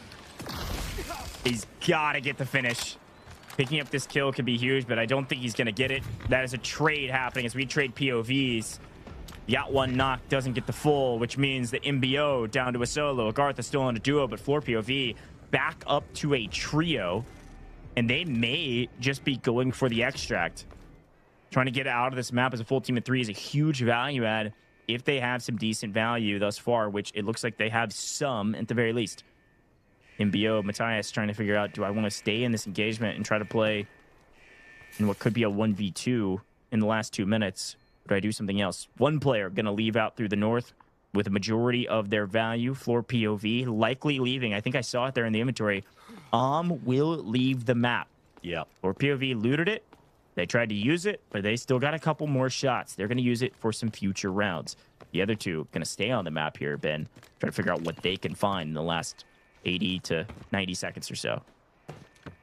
Yeah, just 1 slot available at the bagless extract there. So the AWM has been sent out. It's what we missed from game 1, so they can now bring that into a game of their choosing further down the line, which would be great to see. And they got 2 players still on the board. The lever obviously has been pulled, and we've got a little bit of time on that. Yeah, there is enough time for that to go. So there is an opportunity here for one of our teams to get out with some value here. No one's carrying a crazy amount. I mean, MBO 5.6, but as we've talked about, those kills are what you really want. MBO going to get back up to a 3-man here. FPOV just 1 kill for those guys on the board after getting 6 in game 1 today. There's plenty of opportunity to pick up some more from Blake and Yersite. They get stuck in here, but they will be outnumbered when they do that. It's funny swapping over to EMEA after casting all of Americas. I had to keep reminding myself of our group stage leaderboard because we've got Fnatic with the first brick, and we've got FPOV who have been slaying out the lobby. Folks, these 2 teams have a total of 5 points throughout all of our group stages games thus far in 3 matches. And these are our top 2 teams. But AGARTHA and MBO still left on the map, trying to get into an early engagement here. With 30 seconds on the clock, the first blood does go to AGARTHA. MBO going to pick up that player and get right back into the action. FLOORPOV trying to join as well. Another 3-team battle, one that FPOV is just trying to grab some extra points in the final 15 seconds. Yeah, it doesn't look like anyone's going to be able to stop AGARTHA getting their 2 remaining players out through the extract. Will we see anyone pick up a final kill? I don't think anyone's got time now to get a kill and a confirmation for a final point there. And that is going to be Team Fnatic taking a brick, and that is a huge result for them today. What an interesting map. So many things we could break down. One, like you said, Fnatic get the brick. Very well done to just fortune favors the bold, just go for it, right? They just plant that brick immediately. They've got presence on the western side of the map, and everybody else is around mid-map, so they found themselves in a good position, and nobody was able to move fast enough. But at the end there, why are we not seeing those two teams full send AGARTHA? You've got 10 seconds left. You might as well. You're not getting out either way. Yeah. Crazy stuff. But regardless, Fnatic, best team because they get the brick. They did end up finding 1 kill, which is nice. That's a kill point, plus another 800K, plus near $1 million that they were able to pick up on the map. So good job from these guys to find some value. But again, Mandelbricks are the first delineator on our leaderboard. They're the first thing anybody's ranked by. So regardless of any points, Fnatic going to be at the top. But it's AGARTHA that find themselves the big winner aside from the brick. 5 kills plus 1.8 mil. Really well done from them. And the fact that those 2 players also got out of the map bin is a bit ridiculous. Not contested. Nobody wanting to maybe give away points. That's the only thing I could think of because nobody else got out. And great work from AGARTHA there. It's good points, good kill points, and good squad points, good value points as we see AGARTHA taking the top 2 spots there. Well, 2 kills each for a couple of them and 1 down in third as well. And this is the damage. We see Nas from AGARTHA taking top 6AA, then NBA Uvelier in second, and AGT Yaku in third as well from our top damage dealers. And this is going to be our top assisters, just 1. It seems to always be 1 assist for all our players going into these. But yeah, great work from AGARTHA. There's good points on the board. They still need to get a brick, obviously, but plenty of time to go yet today. Yeah, and FLOORPOV, they do get obsessed out, so nice job there, 1.8 mil. That's likely our holder, but AGARTHA's Nas going to pick up 2 kills and assists and plenty of damage, plus some assets gamed. Really well done from these guys to strike while the iron's hot. I say that the phrase often, but for this map in particular, they did a great job of that. They found kill after kill after kill on different teams, catching them in rotations. Really good job of picking up the right intel at the right time to find those extra kills and then still get out of the map in the final 5 seconds. Ridiculous. You can see it down below, folks. Drop a follow on all major socials here with Delta Force. We've got esports accounts. We've got main social accounts. You can stay up to date on all info, all things Delta Force. And of course, go download the game, get your hands on it. It's so dang fun. We're going to take a very short break here in the booth. When we come back, it's going to be our last eco round. It's going to be Tide Prison. It's going to get real sneaky. See you in a second.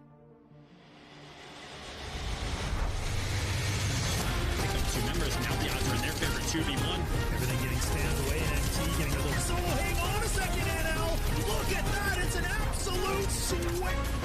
This... And Ellis has got him, they're here! Lines them up, even through the shot, you're nuts! For the last remaining 3 BOV, they find 2 instant knocks, and Elm's gonna be hopping off that.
got the Mandelbrick. Find and stop them.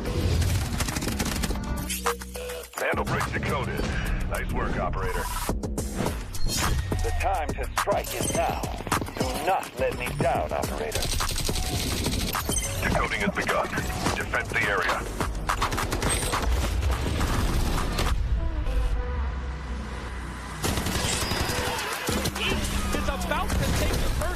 Brick up in front of it. And they're going to do it. What goes around comes around. Not gonna do very much though. You get barrel stuff. Skydie is getting aggressive. See what I did there? You ain't seen nothing yet. Let's knock them off their feet. They have so much damage, and there it is.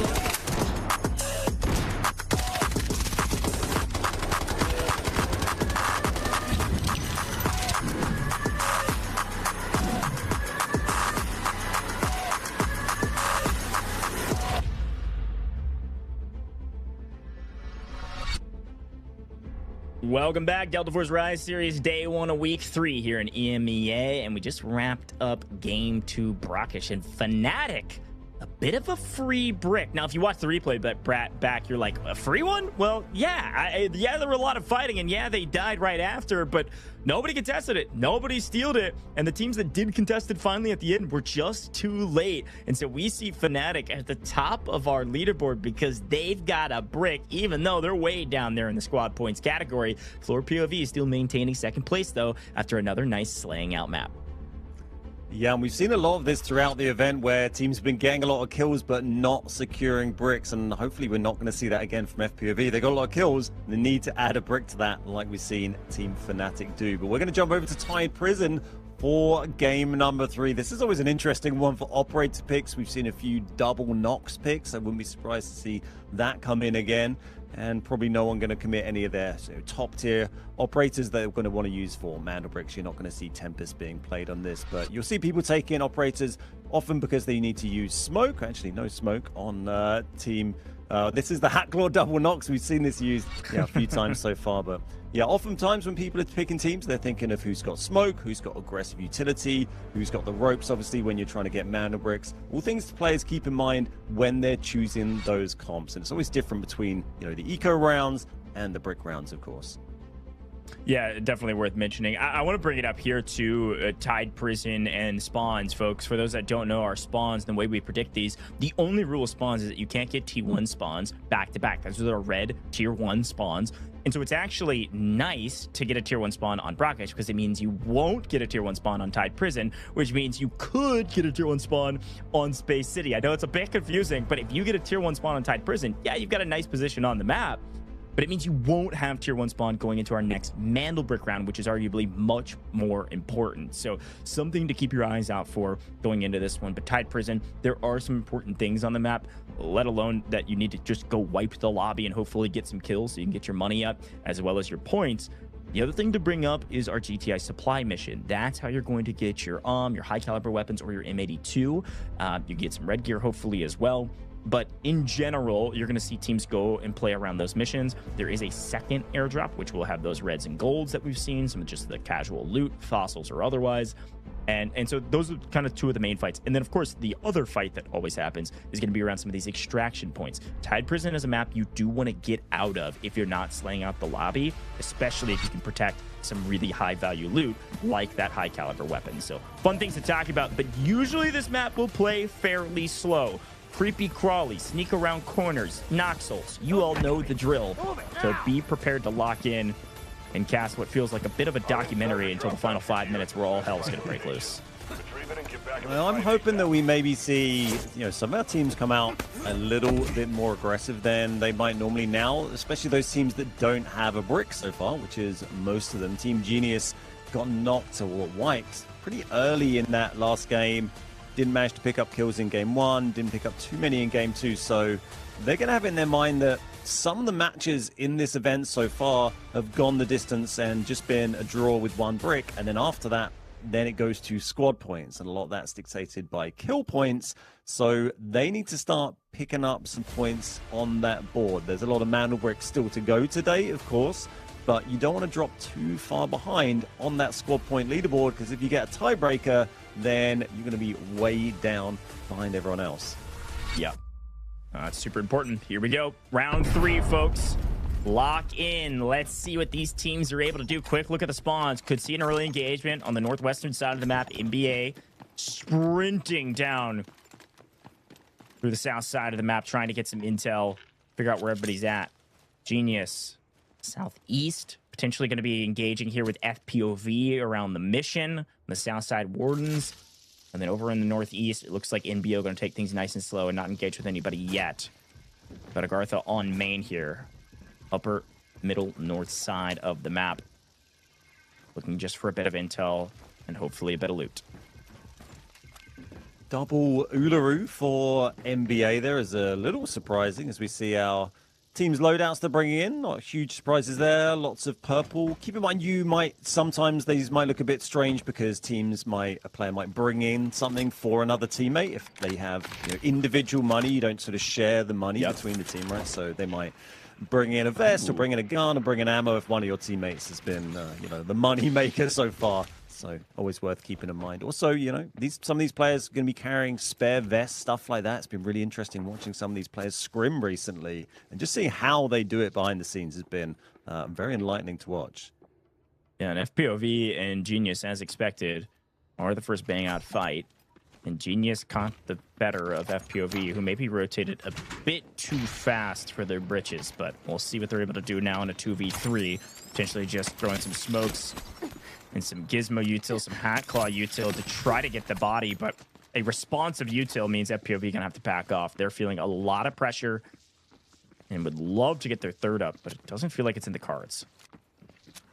Tricky spot for a res there. You can just see Team Genius just sitting there lining up. They've got double knocks to throw those discs in as well. It's going to make that very hard work, as we all know those discs are pretty difficult to deal with. And on top of that, they're just going to steal the body as well and make it even harder. So I think that's going to be just Blake and Yersai playing for FPOV for the start of this game. These are our two tier 1 spawn teams, by the way, Gen and FPOV, fighting down in this sort of south central area.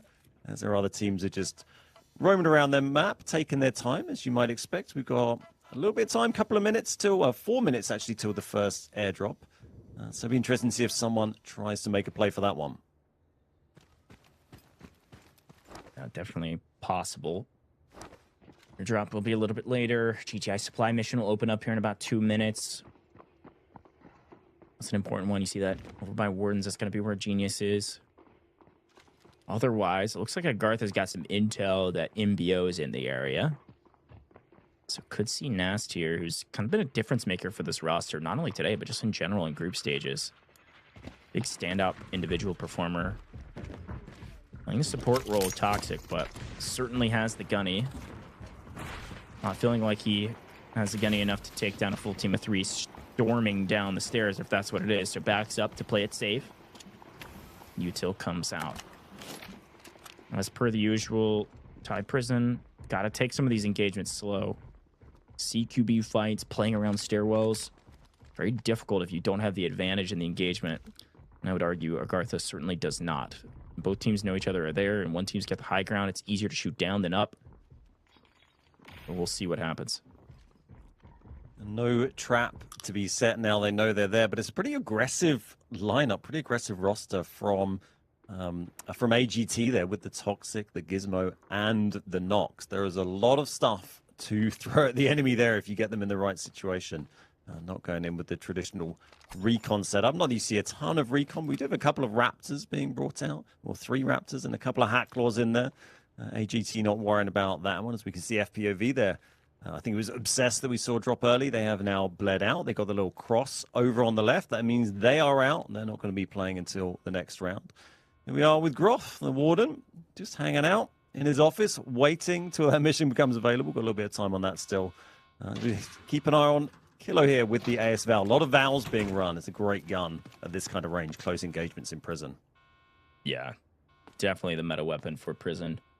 Genius continues to find a bit of value. You can see on the left-hand side, 2.3 million in profits already. Fnatic still holding the top spot because they've got a Mandelbrick. Otherwise, everything else sorted.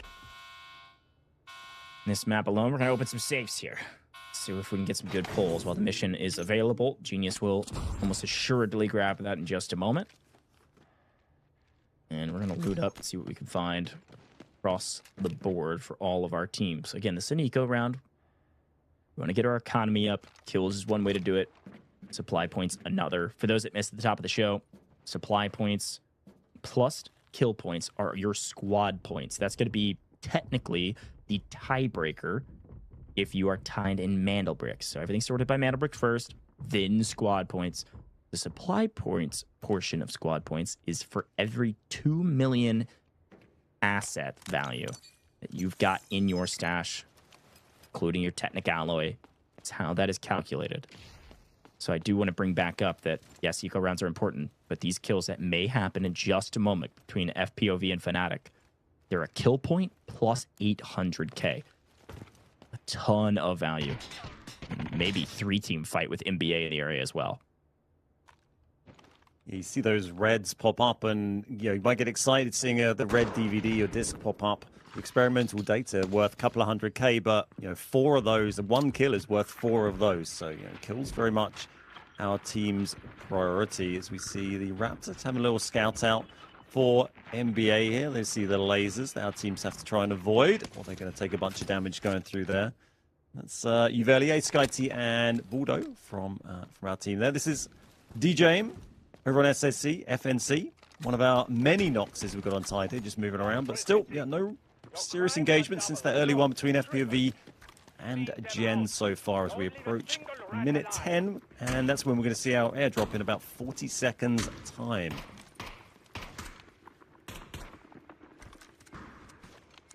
Airdrop will begin to land. Be curious to see where it lands. Usually it's on the south side of the map, either southeast or southwest, but there is a drop that could land it a little bit further north. Teams continuing to rotate through the map, find loot, then find an engagement. Here is the end of the mission. It's going to be an M82, folks. Otherwise colloquially known as the Barrett. Our 50 caliber weapon is about to slap just like its ammo. Let's see what it can find on the map. Yeah, that's him with AGT grabbed that one in the end, and you think they could be looking to, well, you either want to get that out of the map and use it next game, or you want to kill a bunch of players with it. There can't be a middle ground there. You need to commit to one of those 2 options, so hopefully we'll see them make the right choice. By the way, if you're wondering when the safe was open, that what if one of these guys managed to pull a Pearl of the Ocean or an HOA and get a ridiculous amount of squad points, those incredibly high value items aren't in these servers, so you can't sort of get insanely lucky and get 30 squad points from pulling 1 item. But there's plenty of big reds you can pull that can get you a very nice amount of money, but none of our teams have anything crazy at the moment, right? Nearly 4 mil for Gen. Everyone else pretty low. It's not been some of the other matches we've had so far this event. There was one that I think Vivid was doing with Toby where we saw reinforced carbon fiber, I think, popped up 3 times in one match.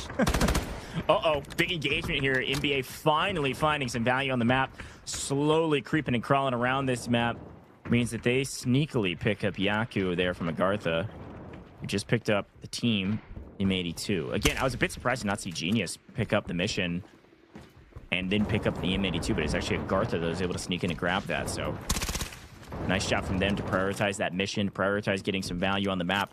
We'll see if they're either able to use that value to help save their team here in a 2v3, which may turn into a lot more if they're not careful, or elect to try to get out with it. The Gizmo util is landing, which will give AGARTHA just a moment to do a little leapfrogging and bring the body to a bit of safety. Uvelier not happy about that one, but Gizmo is such a funny operator because it's one of those that when he first dropped, not a lot of folks were thinking about him in regards to the esports scene. So valuable for moments like this, so valuable for moments around the brick. Netting somebody can be the difference maker in you winning and losing the engagement, but MBO almost lose 1 as FNC is able to break out the net quickly and are going to take this engagement. Chow 1, maybe Chow 2. No, don't get 2, but able to trade 1 out. Where's your team, though? As a solo, Djaim able to only take down 1, but still in a great position. That Ego Chow catching MBO by surprise. Super aggressive there. I think all 3 of them were in the room at the time. Still managed to pick one up. It's pretty good going from Djaim there. Does have to back up in the end. This is the enter drop. There we go. This is Raid Ball. Picking up a great one, but a drop back. And Matthias dropping MBO. Dropping like flies here. Just 1 left. Just Nox. It's Cook. And on very low HP. MBO with a great play to trade 1 out, but just gonna lose the numbers game there. Oh, and gets shot from up on high. Here's the problem with Tide Prison, man. There's so many of these tiny, sneaky angles, and AGARTHA just barely sniffed him out down below. Hearing all the gunshots, everybody looking to get involved in it because they want to find some value on Tide Prison. Here's where you get your eco, folks. It's time to find your kills. Genius feeling like they're under pressure and under fire. So they drop down, trying to play these stairs effectively to stay alive. And with Fnatic only as a team of 2, they can't afford to overextend here. And they can just back up and go get the res on their teammate.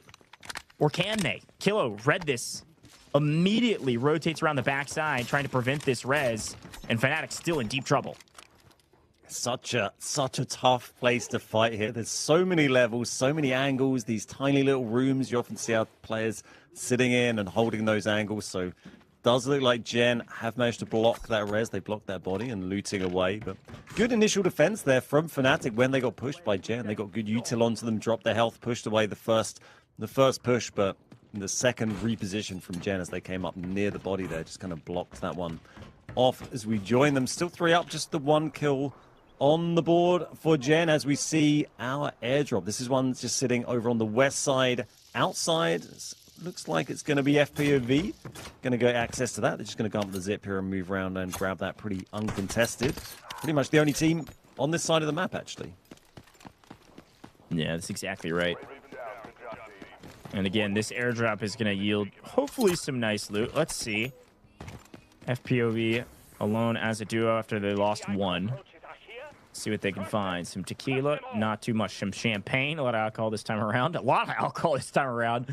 But a mantle and cup, not too great, frankly. I know we love seeing reds. I know we love seeing some champagne, and that is celebratory in many maps, especially in pubs. But here in the esports server, 2 million supply points, or 2 million in stash value gets you a single supply point. So not even getting 1 point out of that airdrop. It's not great, but we'll take free loot when we can get it. Yeah, 300k, 2 slots, 150k a slot in your safe box. It's not a huge amount, but we all like to see a red. This is Gen moving 3. Gen actually up to 6 mil now, so you know if they manage to convert that all into squad points, that is 3 points, but it is kills they're going to want to get. They're very capable of doing it. We haven't seen a ton of that yet today. We have certainly seen that in previous rounds. Hannah getting 23, I think, before today. Kilo and Chins were on 20 each going into the tournament today. So yeah, there's definite potential there, but they've not really got that ball rolling yet. EMEA, the only team full wiped thus far. Some decent engagements across the board, actually, with Gizmo Util landing. AGARTHA was a bit closer. They're actually going to full swing, and they red Skydie immediately. Yaku with an unreal chow over the top. He was on a heady, too. Was still able to cut him down and get the cleanup. AGARTHA are shooting right now. Now Mandelbrick Addiction are in a bit of trouble because they're going to get pinched from both sides. FLOORPOV going to be swinging in the backside while there's another engagement happening. Bottom right-hand corner of your screen, Genius is maybe going to be taking down Fnatic if they're not careful. A lot of fights happening in the last couple minutes because, well, this is where you get your money. Fnatic able to answer back on, looks like maybe 2/3, maybe all of Genius. No, Genius down to a solo. Kilo last alive. Having to play as a solo against 2. The util lands, and Fnatic strike again while the iron's hot and win a huge engagement with the team at the top. Fnatic winning today and winning that engagement. Bottom of our group stage leaderboard. Really well done from these guys. They've been in the lab, and it's paying off.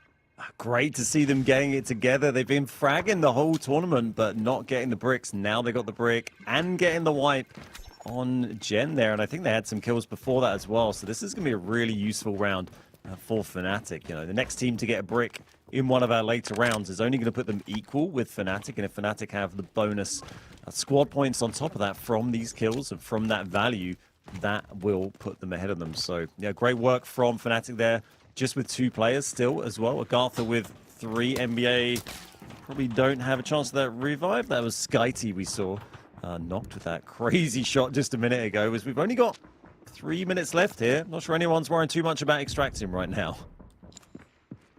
I don't think so. I'd be curious. AGARTHA may be the only team that should think about it because they've got the M82. It looks like Juvelier's dying to the map. NBA got wiped. NBA got wiped by the Elite Warden Guard. Oh no. A brutal end to NBA as Genius are ended as well from before. What a wild engagement. Down to a total of 3 teams.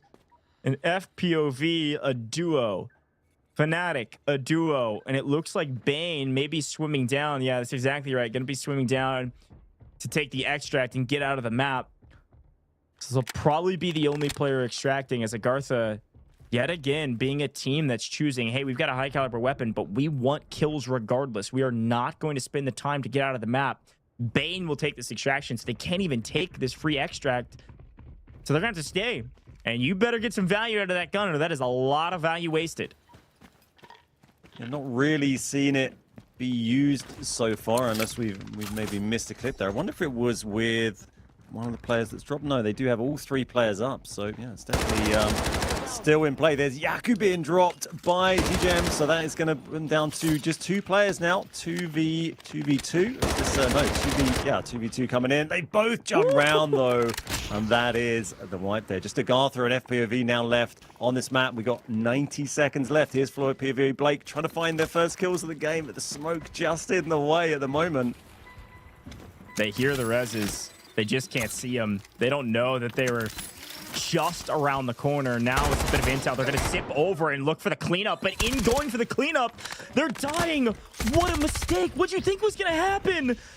Going to get the full. You get killed in transition. And now Blake going to have to play as a solo, getting pinched from both sides, but he's able to get one. And no, doesn't get the cleanup either. What a tanky body on the ground. That was ridiculous. AGARTHA, yet again, with the M82 finding the value on the map. Let's listen in to the celebration or just the cleanup. Ouais. Vas-y, je mets le même pas tant pis.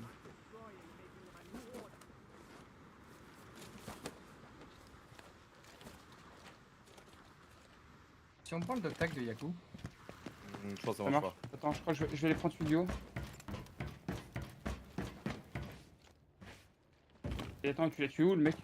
Il est en bas. Ah, mais je suis à droite. Il y a celui tout au fond là-bas. Ouais, vas-y.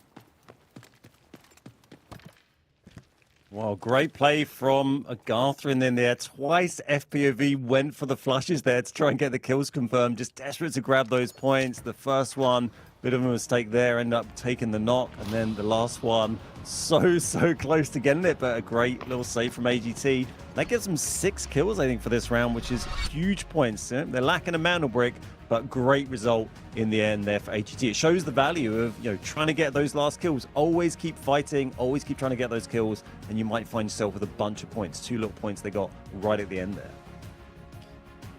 Yeah, I'm gonna be honest. AGARTHA got away with murder there. That was a tough engagement for them to find real value in, at least I thought. And then a couple mistakes from their opponents. They're able to capitalize on it, and it all paid off. Again, was criticizing them for not getting out the M82 and using it on a Mandelbrick round, but these kill points, these squad points in total, they are valuable. And as much as that weapon is nice to have, getting some value with it on the map is still a decent value add on our leaderboard. But Fnatic gonna be the best team again because they pick up another 6 kill points on an eco round. They did this in the first round and they're doing it in the 3rd round. Fnatic picking up 6 total kill points when they're already the team at the top.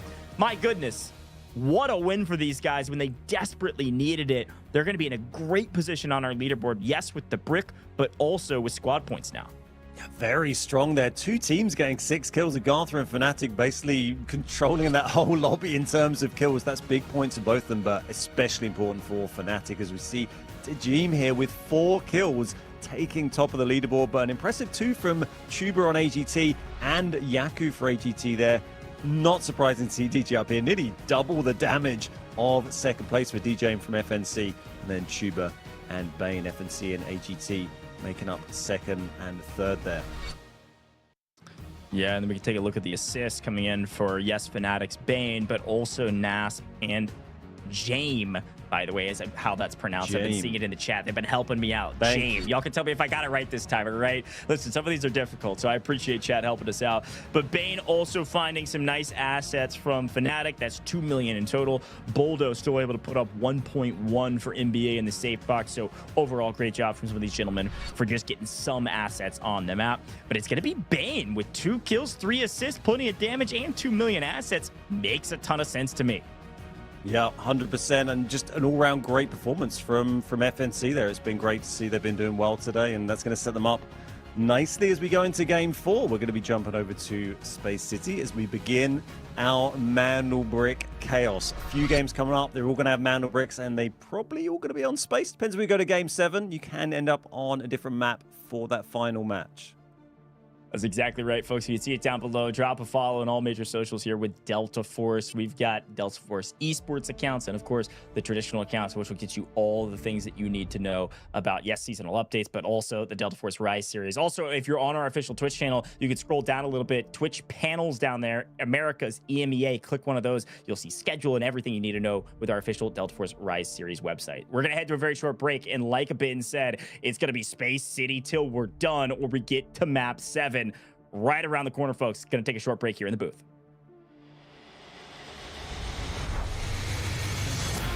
Two members, now the odds are in their favor, 2v1. Everything getting spammed away, and MT getting a little solo. Hang on a second, NL. Look at that. It's an absolute swing. And LG's got to know that they're here. Lines them up, even through the shot. You're a nut.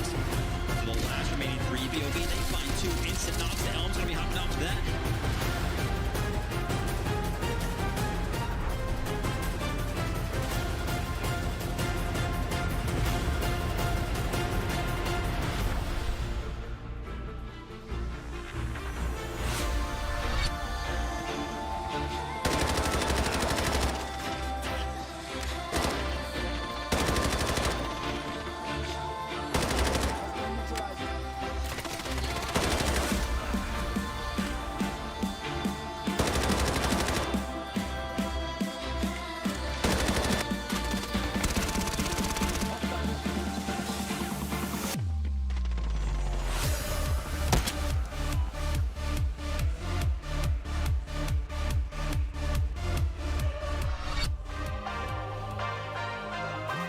Well, I'm SkyT, I'm the captain for NBA team.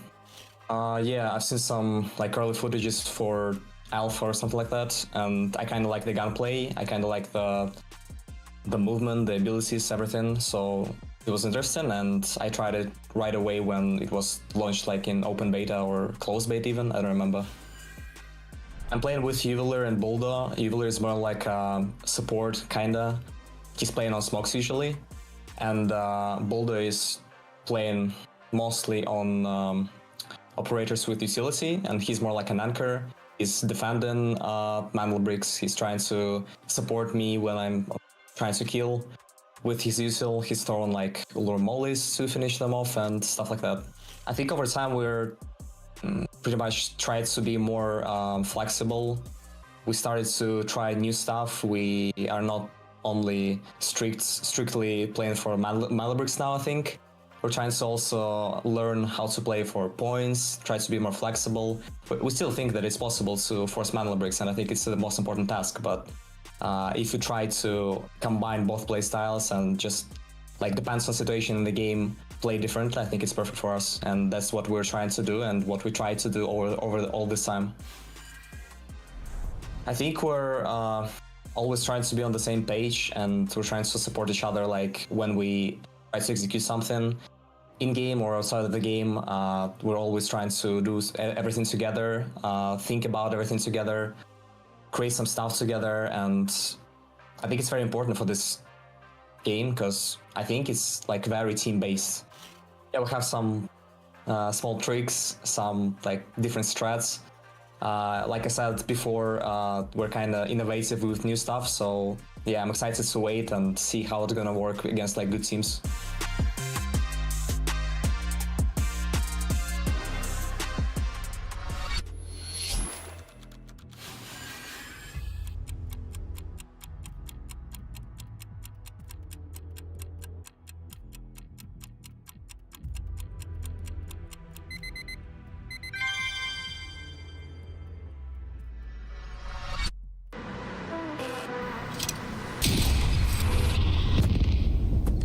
Got the Mandelbricks. Find and stop them.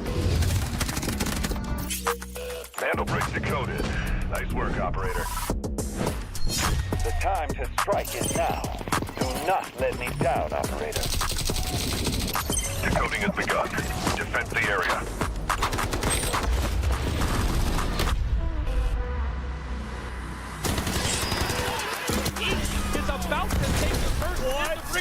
ultimate, and they're going to do it! What goes around, comes around. Not gonna do very much though. You get barrel stuff. Skydie is getting aggressive. See what I did there? You ain't seen nothing yet. Let's knock them off their feet. There we go. Much damage, and there it is.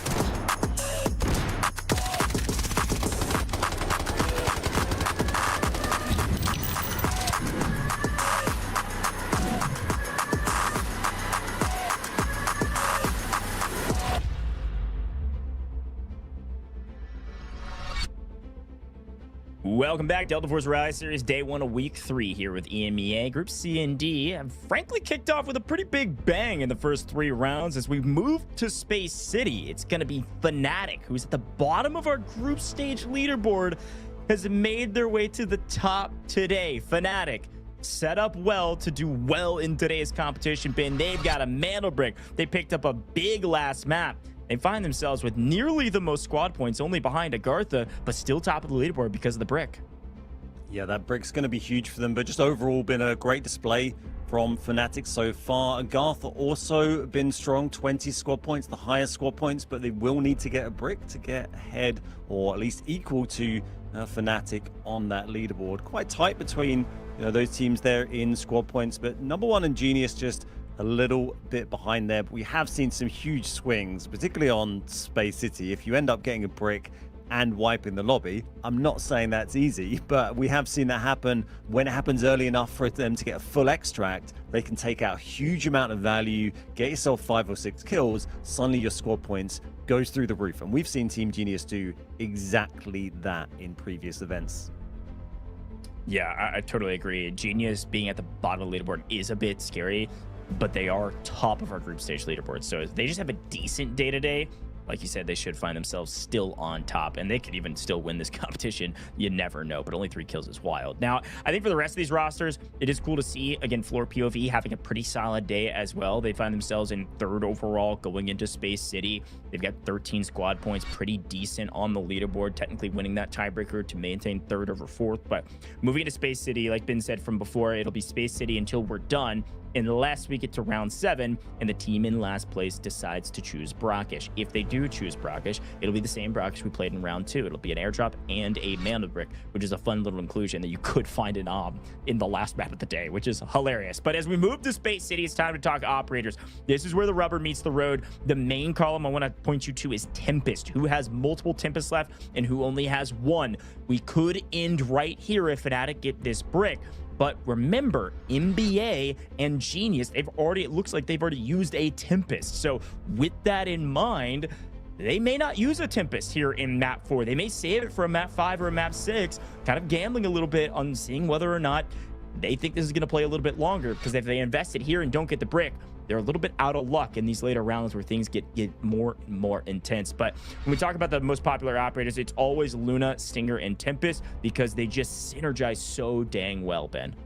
Absolutely. And interesting that Fnatic, our team with the Mandelbrick on the board, they haven't used the Tempest yet. So they've got all the cards in their hand right now. As we see those spawns we talked about earlier on, the pro spawns, T1 and T1, the 2 red ones there. You can see the possible teams that could get those. We have Westgate and we have Employee Passage. And I would like to argue that Westgate is maybe not the tier 1. Maybe not all tier 1s are created as equal as each other, because I was crunching some numbers over the previous EMEA rounds we've seen so far, and Westgate hasn't won a round yet. Yeah, I'm going to be honest. Westgate is brutal. You know you can get shot in the back from a dormitory spawn. You know you got to just hope you don't get hit by a dart across the board. But, folks, we got another giveaway for you as we move into round 4. It's on your screen right now. Redeemable code for 1,000 Delta tickets. Type it in. 15 redemptions. That's all we've got. Redeem it as quickly as possible before they're all gone. They might already be gone if you're not typing fast enough. Type in this code in the in-game or on the official website to enter in and hopefully get your 1,000 Delta tickets. Thanks for joining us today. This is our way of rewarding you just for tuning in and being active in the chat and being active in typing in your codes. So congratulations to our 15, whoever you are, if it's already gone, and maybe you could be 15th if you type it in right this second. Space City time though. Ben, Luna, Stinger, Tempest, gonna see a lot of them. Let's see who's running the the kind of best comp in the game, if you will, when it comes to Space City. It looks like FPOV is, a couple other teams, NBO running that exact same, but the rest looking to hold on to their Tempest. Only half of our rosters will be running Tempest this rep. Fnatic choosing not to bring in a Tempest as they lose one on the way in. Yeah, we see this happen so often, and Gen are going to push that super hard, especially knowing that Fnatic, you know, a team with a Mandelbrick on the board as well. And yeah, just we were talking about this push in, you always see this happen. You know, the team from Dormitory, they will be watching that. They know where to fire their util, but looks like they've picked up the body to move back. Going to try and defend that. And, you know, Gen have got to be careful. They want to take advantage of the situation, but we've also seen them make a couple of little mistakes and drop out early in a couple of matches over the tournament so far. Here we go, folks. Already, the brick has been grabbed, but there's utter chaos happening around us. Of course, the map important. You can see that Mandelbrick Addiction has already grabbed the Mandelbrick and is running for the hills. And in the meantime, a big engagement because Fnatic still trying to get through from Westgate into mid-map are still being held. Genius hot on their tails.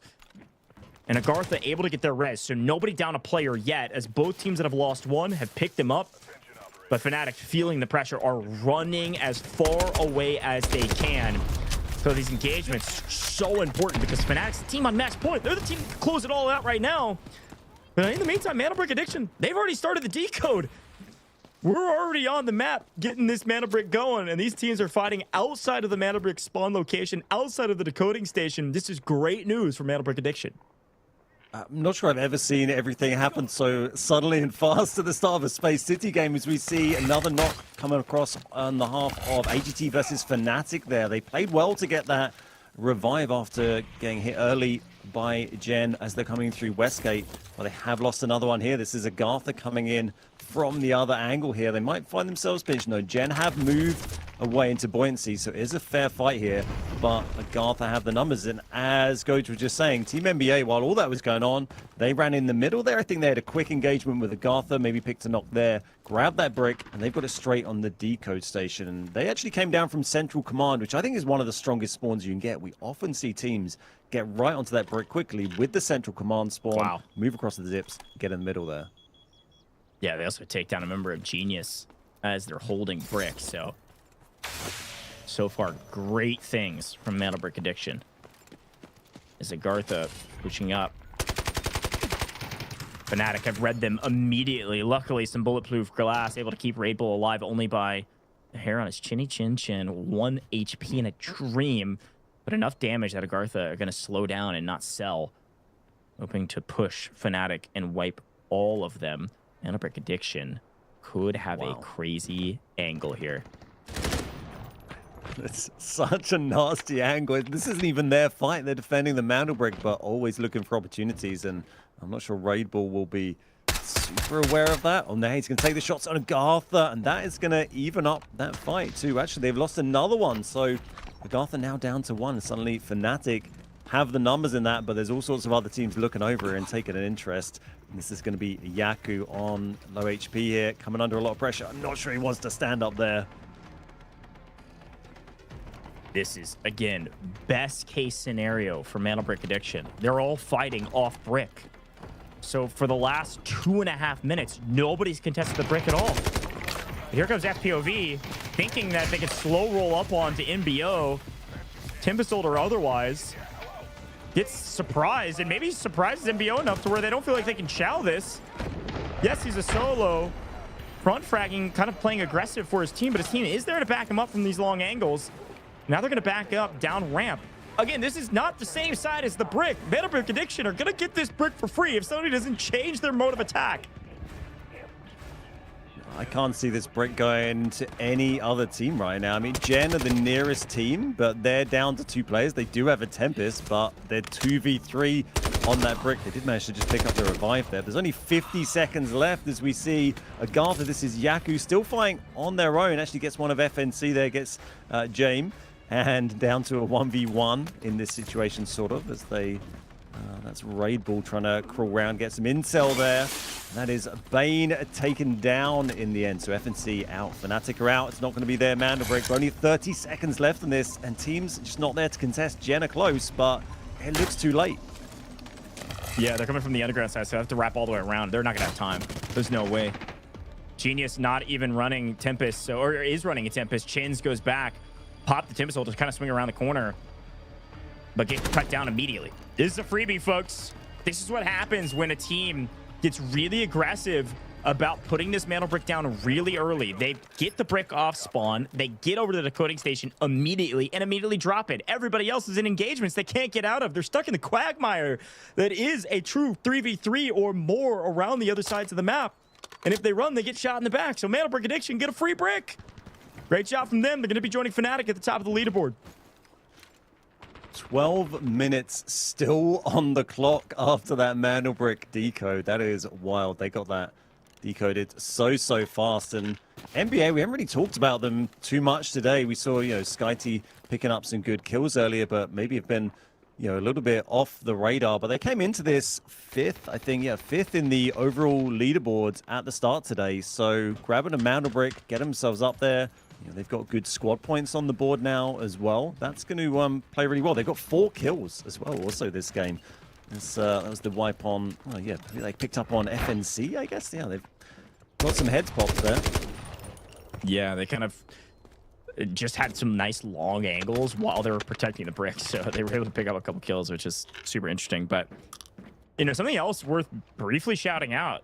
Not often do I say this, that being the dormitory team and being able to contest Fnatic, like Genius was able to, actually hurt them. They got stuck in that fight for too long.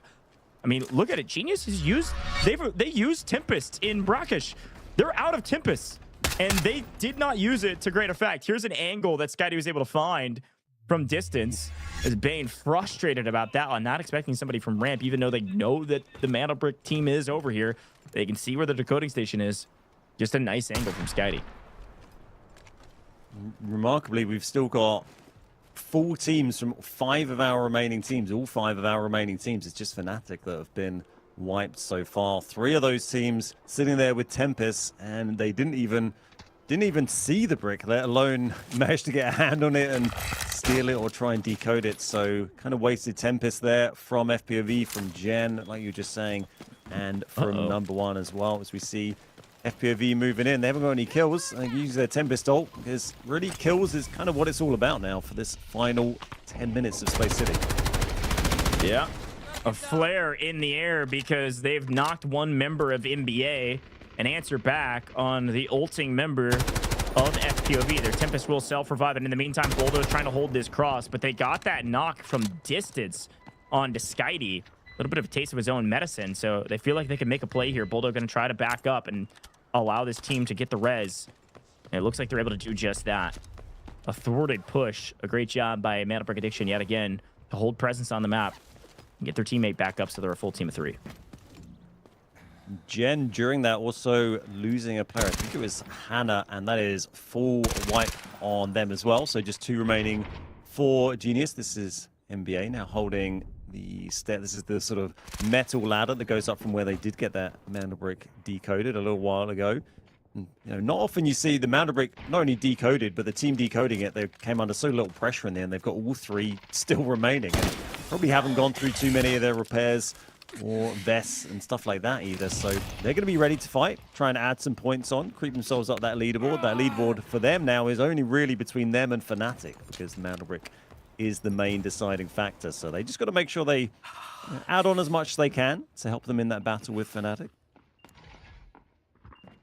This is one way to do it. Taking down AGARTHA would be a huge win. They've been slaying out the lobby right now. You can see total score on the left right now. AGARTHA technically the highest in terms of squad points, because of the amount of kills they're able to find compared to the rest of these rosters. They still don't have a Mandelbrick, so they can't compete with Mandelbrick Addiction and Fnatic yet. But cutting them down here, Mandelbrick Addiction, like you said, could put up a ton of points. Looting bodies, etc. Quick look back on the replays of some of these engagements. This is the knock we were talking about. It does look like FPOV. If we missed it before, we certainly see it there. Did bring in the and find an angle to get a knock with it. That knock was confirmed, so that's at least a valuable shot. And every round is like 100k, but every kill 800k. We did see Skydie go down to yellow timer, so confirmed kill there, well worth that very expensive bullet. all of our teams here clustering in one little area apart from number one, MBO. They're going to go and wrap around the north here, going backwards through employee passage here. I'm presumably going to wrap around and try and find engagement here. There's not really going to be much value in them trying to loot. There is, of course, a slot over at Bagless Extract if anyone wanted to take that. But really, unless you're trying to take out the AWM, or if you had the Barrett, for example, you might want to get that out. But looks like they're all keen on fighting at the moment. This is Skyty, and there's a Morse involved, trying to find the right opportunity. Would have been nice for that arrow to land, but unfortunately, AGARTHA, yes, he got a deep bit of damage on him, but AGARTHA is going to push up. Nice util over top means AGARTHA having to put one back to heal up, and through the smoke, Skyty finds him.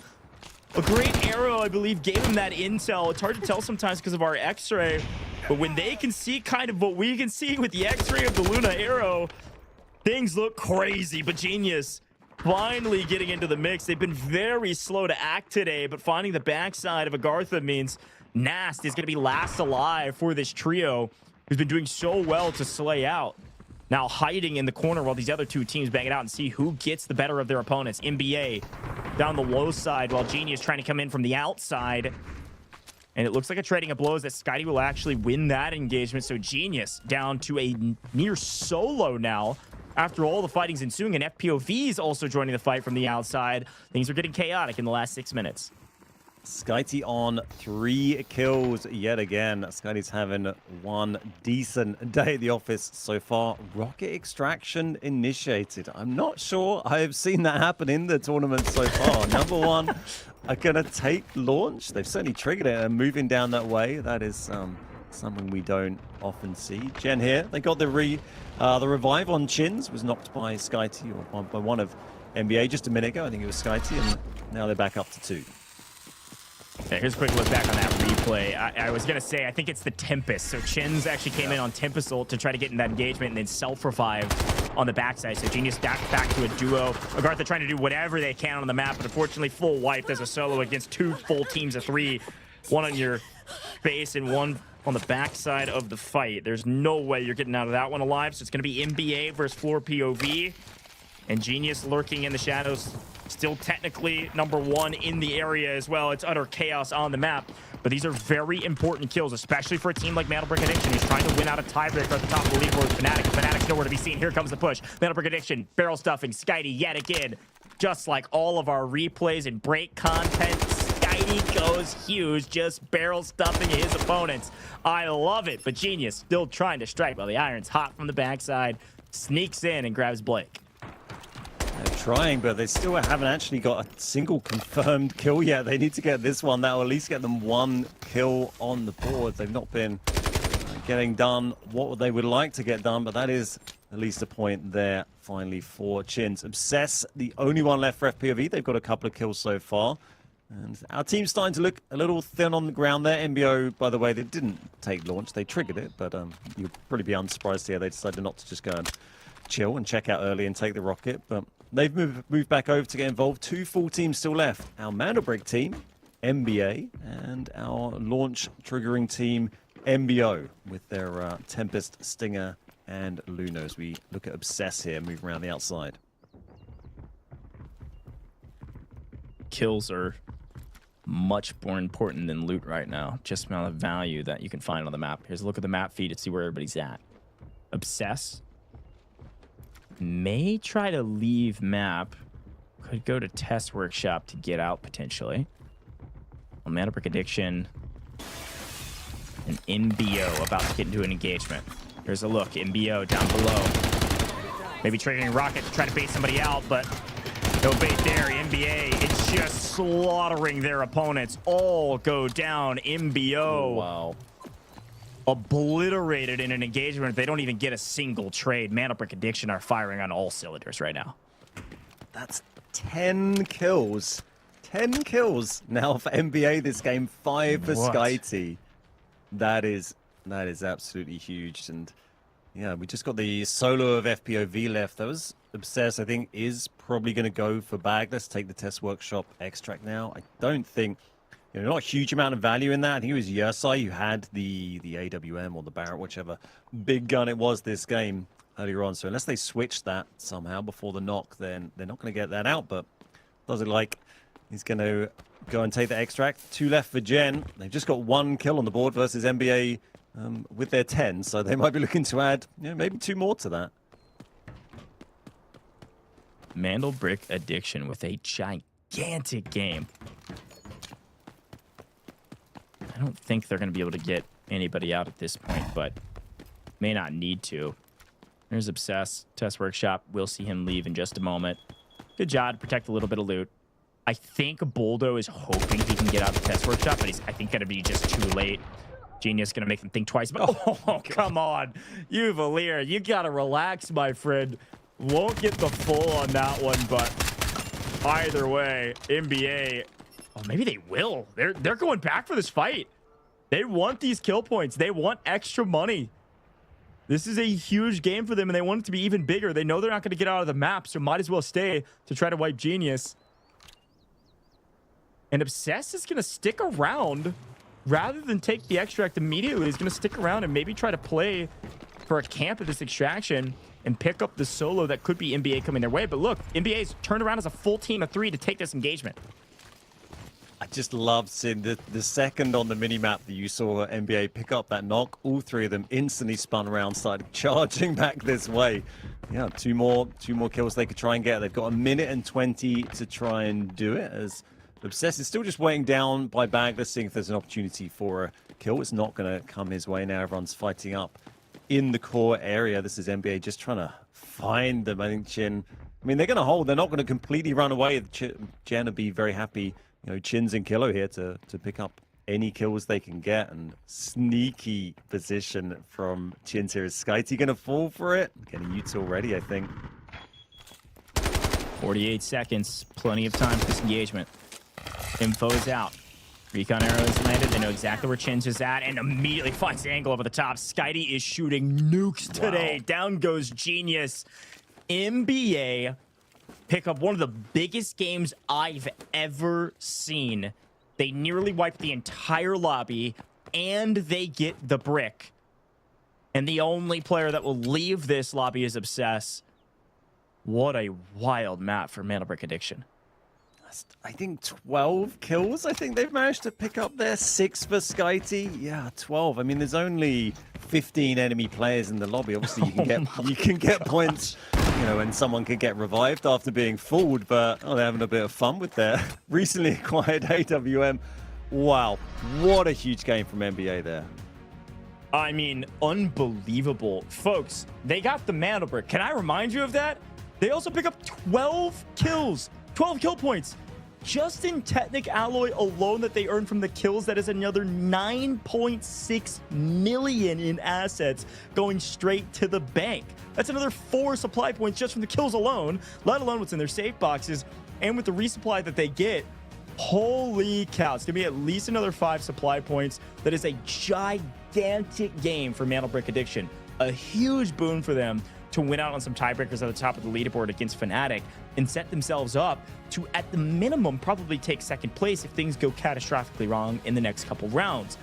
I think the only silver lining is that at least they didn't get out of the map and they leave some of that gold armor on map. I mean, that's about all you can say.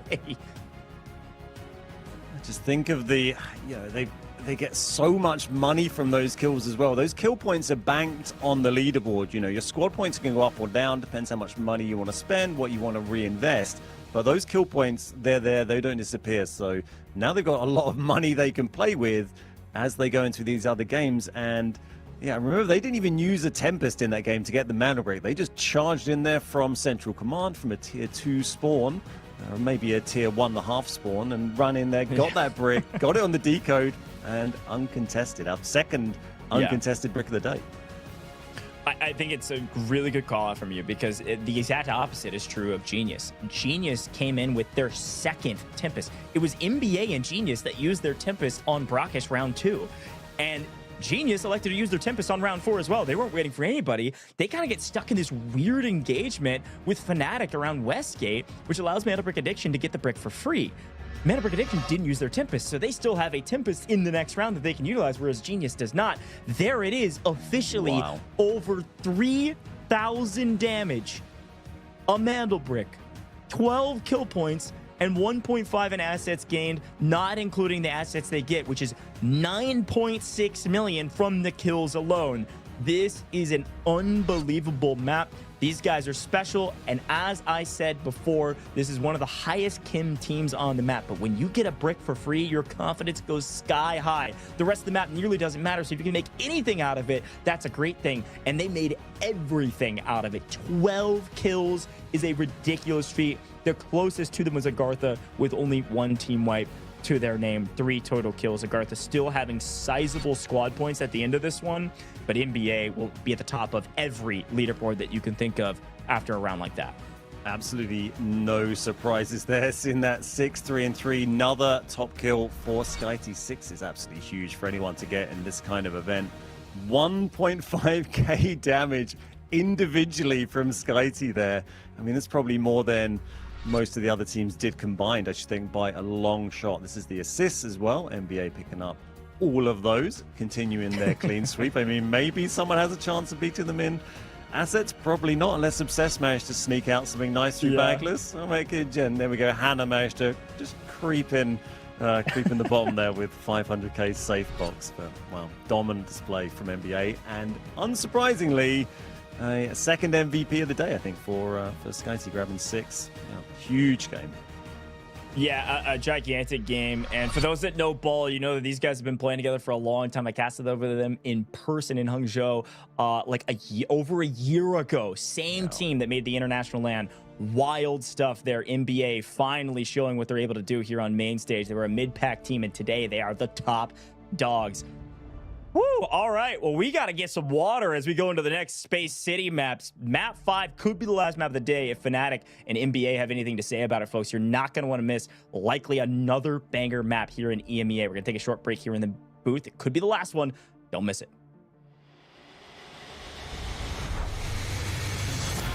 Two members, now the odds are in their favor, 2v1. Everything getting spammed away, and MT getting a little solo. Hang on a second, NL. Look at that. It's an absolute sweat. Shotgun or not? For the last remaining 3 BOV, they find 2 instant knocks. The Elm's gonna be hopping off to that.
got the Mandelbrick. Find, stop them.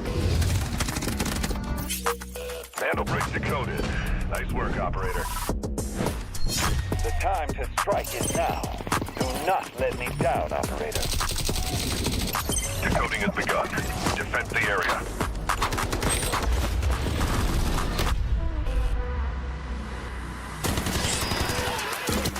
Is about to take the first brick of the tournament, and they're going to do it! What goes around, comes around. Oh, not gonna do very much, though. You get barrel stuff. Skyty is getting aggressive. See what I did there? You ain't seen nothing yet. Let's knock them off their feet. There we go. So much damage, and there it is.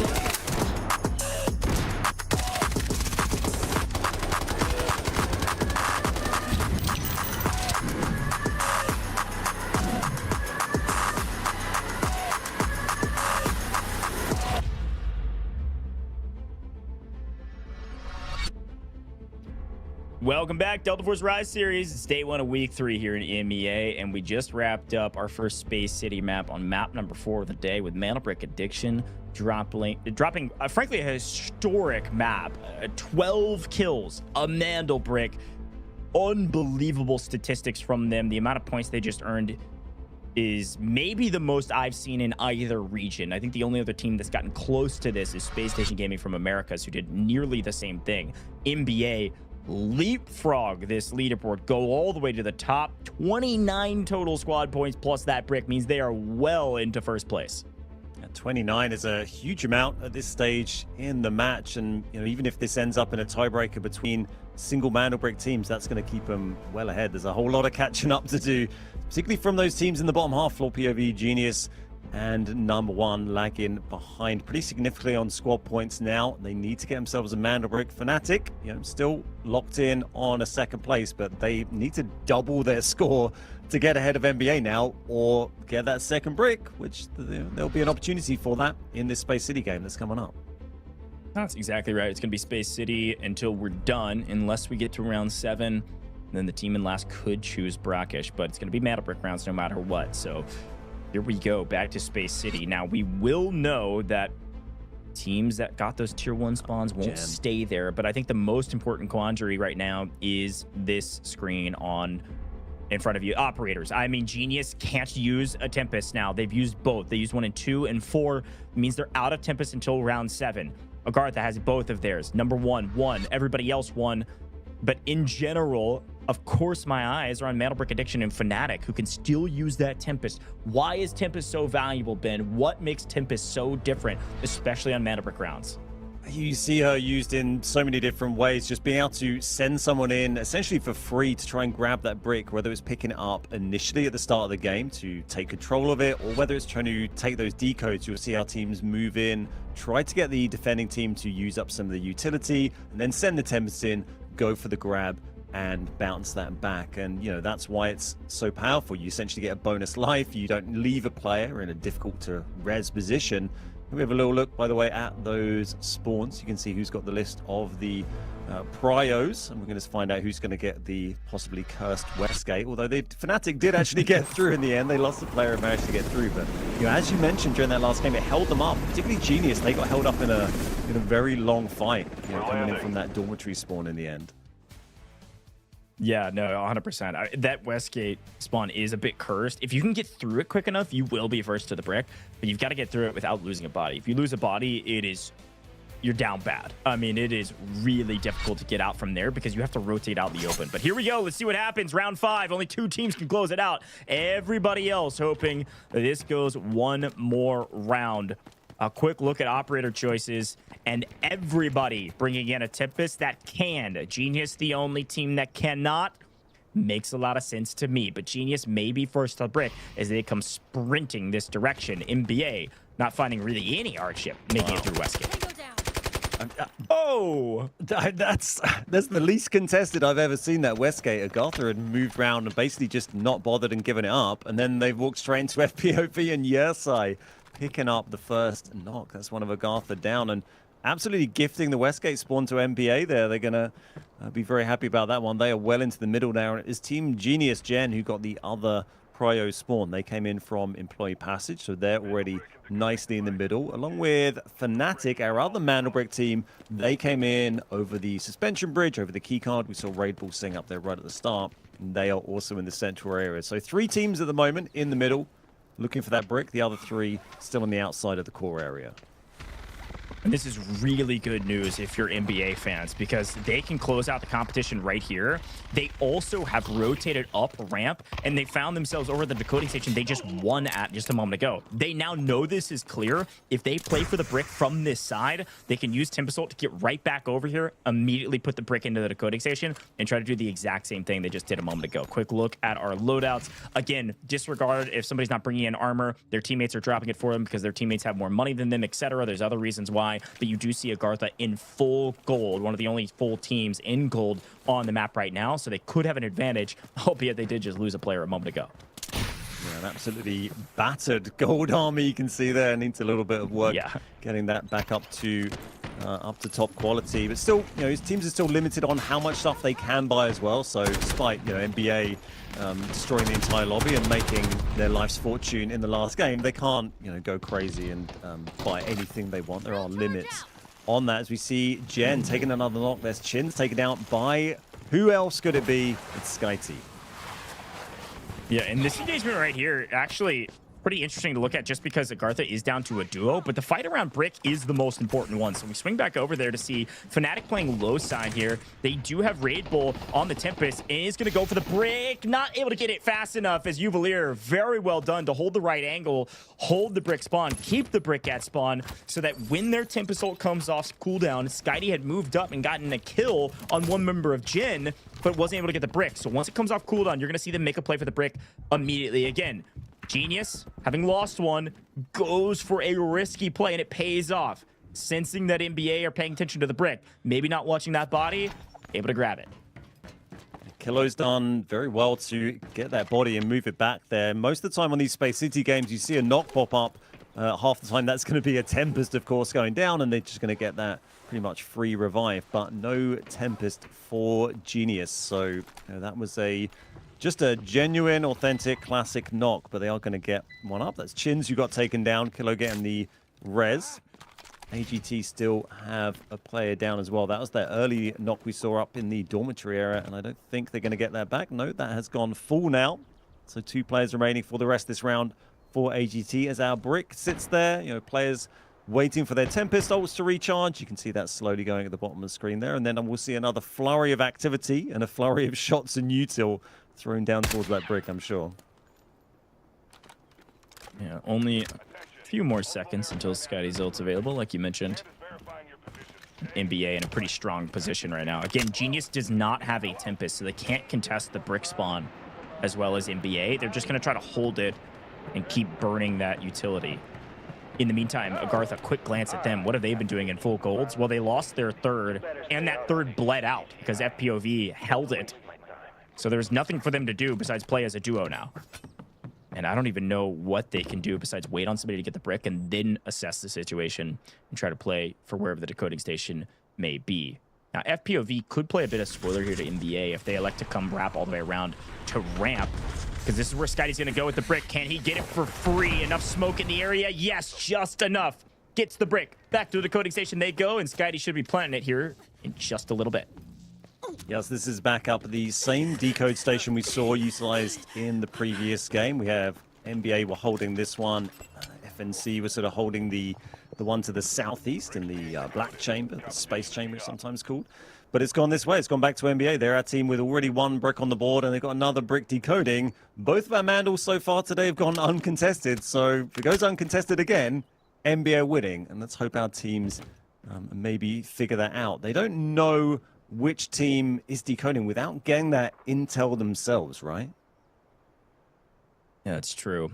The old version, there used to be a notification that went out that, hey, a matchpoint team is decoding the Brick right now. Everybody needs to swarm it, but no longer. Now you got to use your brains.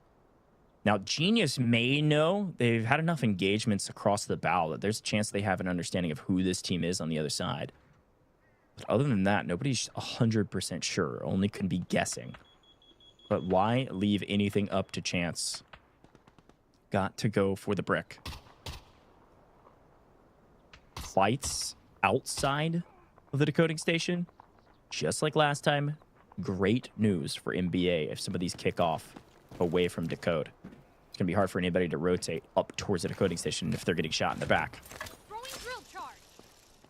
Exactly the problem we saw in the previous match, really. FNC making a big rotation here through Hudson, through the dock area.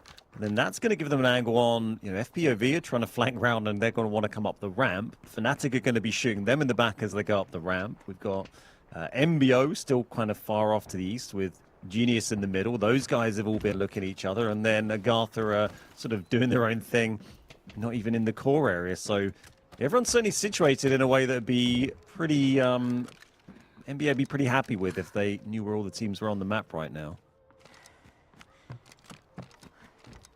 This is surprising. Genius have been playing very slow on test range Black Chamber side. before rotating over towards the Buoyancy Lab side and where NBA is holding inside of Centrifuge, and then in that alley. There's a look at Skitey, who's been the playmaker for this roster. Finally, Genius starting to make a move. They've got a read on where NBA is, but do they know where Boldo is up on the stairs? Do they have the intel? They're about to be fried by Boldo. They make the wrong move. Here comes the footsteps. Uvalier certainly knows they're right here. Boldo, unexpected, finds the right angle. A perfect play from the NBA yet again. And Genius, without a Tempest, are in deep trouble. They throw all the util that they can just to stay alive. And NBA, they don't want to overextend, but they certainly would like these kills. So Skitey's going to use his ult to get some intel and hopefully grab another. But no, he's going to back up to make sure he stays alive, as he feels like there's likely going to be some more pressure here shortly as more shots are being fired around the decoding station. This is a signal flare for a team like NBO to make a move, who finally are starting to make that move up ramp. But it could be Fnatic holding NBO from being able to play for ramp because of the weird angles that they're playing from. They're way over here at Harbor, and they're going to prevent anybody from even playing for the Brick, including themselves. They're about to give away a win to Mandelbrick Addiction. Yeah, Fnatic could be losing the game for themselves, or creating a second place for themselves if they do this. Only 40 seconds left. That engagement before was when teams needed to push. You need to let teams use a bit of their util. If you wait 30 seconds, they got half that util back, and then it's too late. And Obsessed dropped. Still 3 up for NBA, and still a lot of util to use. Teams are getting in close, but again, they've left it so late. 25 seconds. 25 seconds on the clock, folks. Here's the push. Floor POV, they've lost their Tempest. Obsessed was their Tempest making that push. Got sucked back after the ult popped, getting knocked in transition. This is it. FPOV is a solo. NBO, a duo. Nobody's moving up fast enough. Here comes AGARTHA finally at the party. But folks, the door is locked. It's closed. FPOV is wiped by AGARTHA, but you're too late. The bouncer's not going to let you in. Mandelbrick Addiction with their second free brick and their free win of the match. Well-earned, gentlemen, to be able to hold things down. And again, just take the game into your own hands. People are just moving too slow, and what they don't know is that it was Mandelbrick Addiction this whole time decoding. They've just lost the match. Mandelbrick Addiction have won, and the rest of this is for that $50 kill bonus. And of course, still for placement in this match, because with only 2 teams on bricks here, Ben, the rest of these teams are looking for their squad points and looking to hopefully not get last, hopefully earn some point in today's match. Well, it's been an absolutely dominant past 45 minutes or so from NBA. They've come off the back of that huge kill round and then just had 2 uncontested Mandelbricks in a row. Team Fnatic guaranteed second place now, the only other team with Mandelbrick on the board. So that is good points for them. They did come into today bottom on the overall leaderboard. So great points guaranteed for Fnatic. Not as good as winning, but they will get second place and a bonus point for Mandelbrick. You can see our team Skitey thinking, why not? Why not wipe whole team on my own? Oh my God. Skitey, what are you doing? He's popping ult and popping takeover, man. That's unreal. Picking up a 3-piece. That's $150 to his name. But James here from Fnatic to earn a little bit of extra cash himself. Some finds on Genius, who have had a brutal day today, as well as on AGARTHA. Fnatic content with second, but not content to just stay on layaway on the backside of the map and just sell the rest of the time. They want to get some extra cash, and they want to get some extra points. Again, squad points, kill points, important for today, but for Fnatic, they don't matter. They do matter in our group stage leaderboard, though. The group stage leaderboard can also be tied. We'll keep that in mind. There's some extra tiebreakers there as well, so these kills are not just worth $50. They're also worth an interesting adjustment on the leaderboard. And now Fnatic coming in to say, hey, I know you're welcome, gentlemen, for giving you guys the win, but we're going to take what is ours. And they do get the wipe on a very hot NBA. Turns out Skitey can in fact be killed, but not before taking that wipe on the way out. Just Fnatic left with 3, AGARTHA with 1, and Gen with 1. But as we said, Fnatic are guaranteed second. And then goes another one, and it's just one member of AGARTHA left versus the whole of Fnatic. That is, I mean, well, 2 up. They got to revive, so a little bit to play. I'm not sure where AGARTHA. I mean, AGARTHA had pretty good squad points. They look like they're pretty solidly locked into third place, I would say, for the points there. It's been, yeah, it's one out of a crazy couple of games. We see Nast going to push in. I think we're going to see the end of this come very, very soon here. full team of 3 that Nas is trying to get a piece of with Tempest ult up. Backs up after not able to find one. Should heal up and still try to play for these trades, but you're right. With the way this map has fallen, AGARTHA will assuredly get 3rd place. And of course, Fnatic assuredly getting 2nd. But what a turn of the tides here in the second half of our group stages. To see Genius at the bottom of the leaderboard. They're currently winning group stages. They're going to get no points from today, but this encounter still matters because of that extra points I talked about. In our group stage leaderboard, if things end up being tied in a couple different forms and fashions, it will come down to some of these tiebreakers, squad points being one of them. So these kills are important in our overall stage leaderboard, but also every player would like to earn a little bit of extra cash, $50 per kill.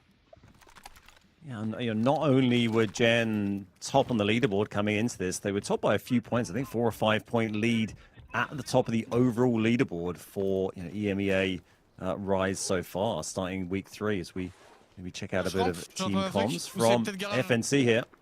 Okay.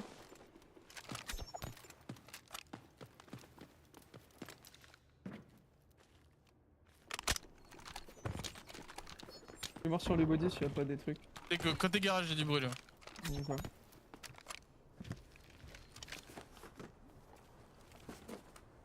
Peut-être ça va se barrer. Ils vont peut-être tenter de se barrer nos backpaps pour gagner des places. Non, on peut peut-être les choper. Hein. Je pense que t'as raison. Hein. Ils vont essayer d'aller de nos backpacks. Vas-y.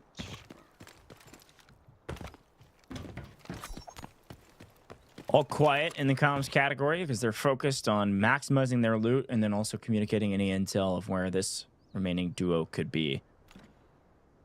But that was a great call out, Ben. I think so much to play for in these games. In the second half of group stages, as dynamic as the first half, to see Genius. There's so many interesting storylines here. We'll talk about it in a little bit when we see the leaderboard because it's still technically hypothetical, but to see Genius likely get 0 points is basically great news for everybody else because they did have a pretty substantial lead. And to see somebody like Mandelbrick actually get a win here with 2 bricks, 10 points going to the group stages, that might put them all the way in first because Genius did so badly or frankly just had an unlucky day. We'll see. Still an engagement on our hands, 3 minutes still on the clock. Fight still matters, but just a little cherry on top of what was a pretty dynamic day. NBA were 5th place in the leaderboard starting today, so I would not be surprised to see them sing at the top of the table after this. It's certainly going to be close. They're going to be there or thereabouts as we see. And here, the sound of a Tempest push moving in. This is Raidball does get the finish as well on Yaku. Well played by Raidball there. It's 2v1. That's a great cleanup. And again, AGARTHA's been through the blender and back, so that player having already been to yellow, they're full wiped. No more revives, Nast. Good luck, my friend. He's got 3 kills of his own. Gonna try to isolate some 1v1s or try to rotate their way out to Test Workshop. That's pretty much your only option. Right now, what are you trying to protect? I guess they technically don't know how much loot value the rest of the teams have. They could have a pretty good guess. They don't know that everybody else is dead.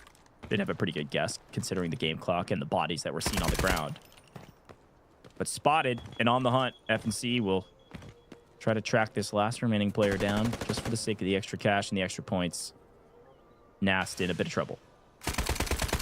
This isn't just great news for NBA and for Fnatic. This is great news for some of our teams in the other groups that aren't playing today. Team Gotaga and Team DE. They were sitting in 2nd and 3rd going into the leaderboard. They're not playing today. They're going to be joining tomorrow. And they'll be very happy indeed to see the team above them in the leaderboard, Gen, taking home very low points, possibly 0 points today, and helping them catch up in that gap. Yeah, that's exactly right. Nas doing everything he can to isolate these ones and able to get one.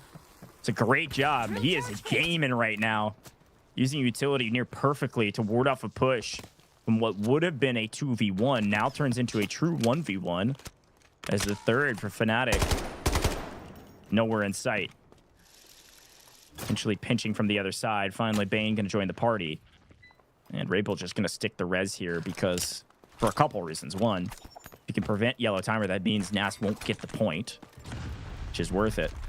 But 2, 3v1 a lot easier against this all too elusive Nast, who has no armor, nothing in the helmet, just a Gunny and a Tempest. See what he can do. And Nast trying to do everything he can to get something from this. So that is going to be a whole bunch of kills on the leaderboard actually there for FNC. Apart from not getting a brick, you know, they had a good game. 8 kills or 9 kills potentially. So, you know, if they'd managed to get that brick as well, that would have been huge. But it didn't go their way. It's going to be NBA walking away with the fair share of the points today. FNC got everyone survived, but 25 seconds left. No one is getting out. And that's going to be our lobby wiped. Lobby is wiped. Fnatic, the last team standing, but not your winners. They certainly did a great job of cleaning up the rest of this lobby and having a great day when they desperately needed it most. But our big winners today, Mandelbrick Addiction, finding themselves at the top of the leaderboard in every category.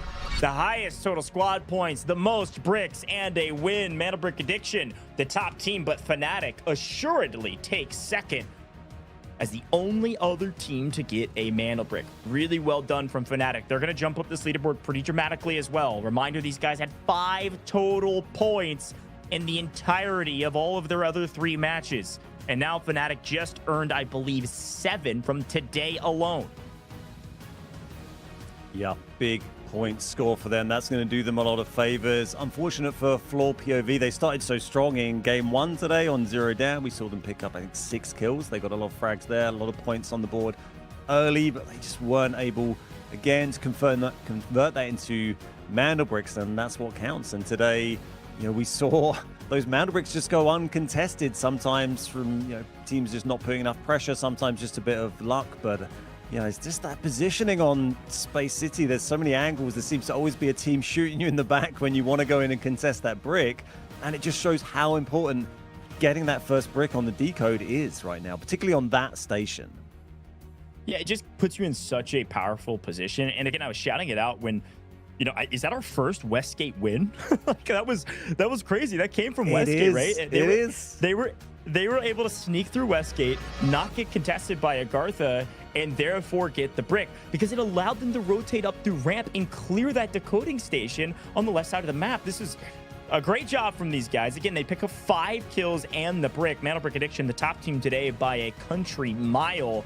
A well-earned win. Best team on Space City, and of course, best team today. But they come through Westgate, clear ramp, clear up with a Tempest, and make a play for the brick. Then they're able to bring it back to the decoding station that they know is free. Very well executed, and the rest of the teams were just too slow to get to the fight. Fnatic do pick up 9 kills, though. A gigantic game for them, and pretty impressive stuff from a team, like I've said a couple times, that really needed it. We knew Raid Bull and the Fnatic roster were stars. They just hadn't been able to piece it together. But here in the second half of our group stages, we're just kicking it off with a bang, and their time has come. They're here to turn the tide of this leaderboard and make a play for the top half of our group stage leaderboard just after a great day today. Fnatic topping most of the charts here. You do see Boldo pop in on the assist category because of what they were able to do around the Mandelbrick. But overall, great job from Fnatic and NBA. Yeah, huge results for those teams. And, you know, once again, we've seen teams getting good amount of kills as well, but, you know, not able to maybe take those bricks when it would be needed. This is Raid Bull from Fnatic taking the MVP for Game 5, our final game from today, ending after just 5 matches today. That's exactly right, man. A lot of fun, and congrats to those top 2 teams. Folks, before we get into the rest of today's show, we're about to close things out, and I believe we've got an interview in just a moment from NBA. It's time for our final giveaway. This is your chance to win 3,000 Delta ticket game keys. It's really simple to get these Delta tickets, 3,000 of them. All you have to do, if you're watching on Twitch, YouTube, TikTok, or Facebook, is simply type !giveaway in the chat to enter. I've seen several of you already doing this, and if you're watching on X, you can just repost the live stream. We're going to announce the winners in chat on Twitch, YouTube, TikTok, and Facebook. And again, if you're watching on X, we'll announce in the comments under the live stream. Good luck out there, !giveaway, while we bring in a very important interview. Mandelbrick Addiction's MVP, Mr. Skydie himself, I believe, is ready to join us here in the booth. Skydie, my friend, it has been about a year since I talked to you last on LAN. How the heck does it feel to win today's match? Hello, Goji, by the way. First of all, nice to see you coming back to your matches, because like we didn't see you in first weeks. Nice to see you. You're a very nice caster, so keep continuing casting you, Thanks, please. man. Yeah, so we finally could just like play properly like we planned, basically, and played with some confidence. Didn't really try to like prepare perfect stuff all the time, just tried to execute some base stuff and had confidence doing this. And to be honest, we also had like good spawns. We also had some teams fighting around the map when we were decoding, so it was kind of lucky for us. In this game, it's quite important, but in the end of the day, we still managed to do 2 Mandelbricks in a row, so it's a pretty good result, I guess. Yeah. Well, that was crazy to watch, particularly that first Mandelbrick game. You just kept getting kill after kill after kill. Was there like anything you came in before today where you discussed changing up your tactics at all? You were sitting in, you know, not a terrible place in the leaderboard. You were 5th going in today. It's a decent spot, but like today you just went off the charts. What was different, do you think? Nothing really. We just keep practicing like playing scrims every week, so we're always trying to change some little stuff and optimize stuff, so that's probably just like the result of fixing some issues, you know. That's it. Yeah, but it worked. Yeah, it definitely worked, man. Yeah. You guys were unstoppable today. Again, Scotty, it's great to see you as well. Thanks for the gas. But I gotta hype you and the team up. I've been watching you guys for a very long time. You're one of the longest standing rosters that have stuck together for a very long time as well. What makes your roster so different? Hype up your teammates. Why does your team work the way they've been working today? I don't know. We just spend like a lot of time fixing stuff, discussing stuff, spend a lot of time on customs, try to create always like new optimizations and find new ways to play. We don't really rely on just like improvising like some teams do, I guess. We always try to like push further. That's probably like the main thing for us, and that what helps us a lot. Yeah, that makes sense. And that final game today, you got that slightly cursed Westgate spawn. Actually, AGARTHA didn't contest you on it. First time I've seen that for a while. How lucky did you feel going in there? Because normally that central command and employee passage, I'd say we see the most sort of Mandelbrick conversions from those, right? I don't know. Like, honestly, for us, we very rarely just can't go through the Westgate. Usually it's fine. So for us, it's a pretty good spawn. It's not a big issue. Like, in previous weeks on scrims, I'm pretty sure like we only died there like once, like got a knock, so maybe like twice max. So it's fine spawn for us. We could take centrifuge like immediately, especially if lab is not going to push us. It's perfect. Yeah, that's exactly what we're saying on broadcast. If you watch it back, it was you were able to clear through centrifuge, so you knew you had a free decoding station if you were able to get the brick. So well done, my friend. I could hype you guys up forever. It's great to see you on top. This should put you at the top of the group stage leaderboard, by the way. So congratulations. 10 points is huge for you guys. I want to give you the floor. Any words to fans, friends, enemies, whatever you want to say, the floor is yours. Thanks for everyone who's still cheering for us, because like before that, a few months ago, we didn't play actively a lot of scrims, and we didn't finish in a good spot on last Global League. So after that, probably some fans transferred to someone else. But who's still a fan of us, thank you, and keep cheering for us. We'll try to do our best. Thanks. Amazing. Amazing. That's Skydee from NBA, folks. Definitely stay there, fans, because they are on the top of the leaderboard right now in the group stages. Congrats again, my friend. Go celebrate. Thanks. See you out there.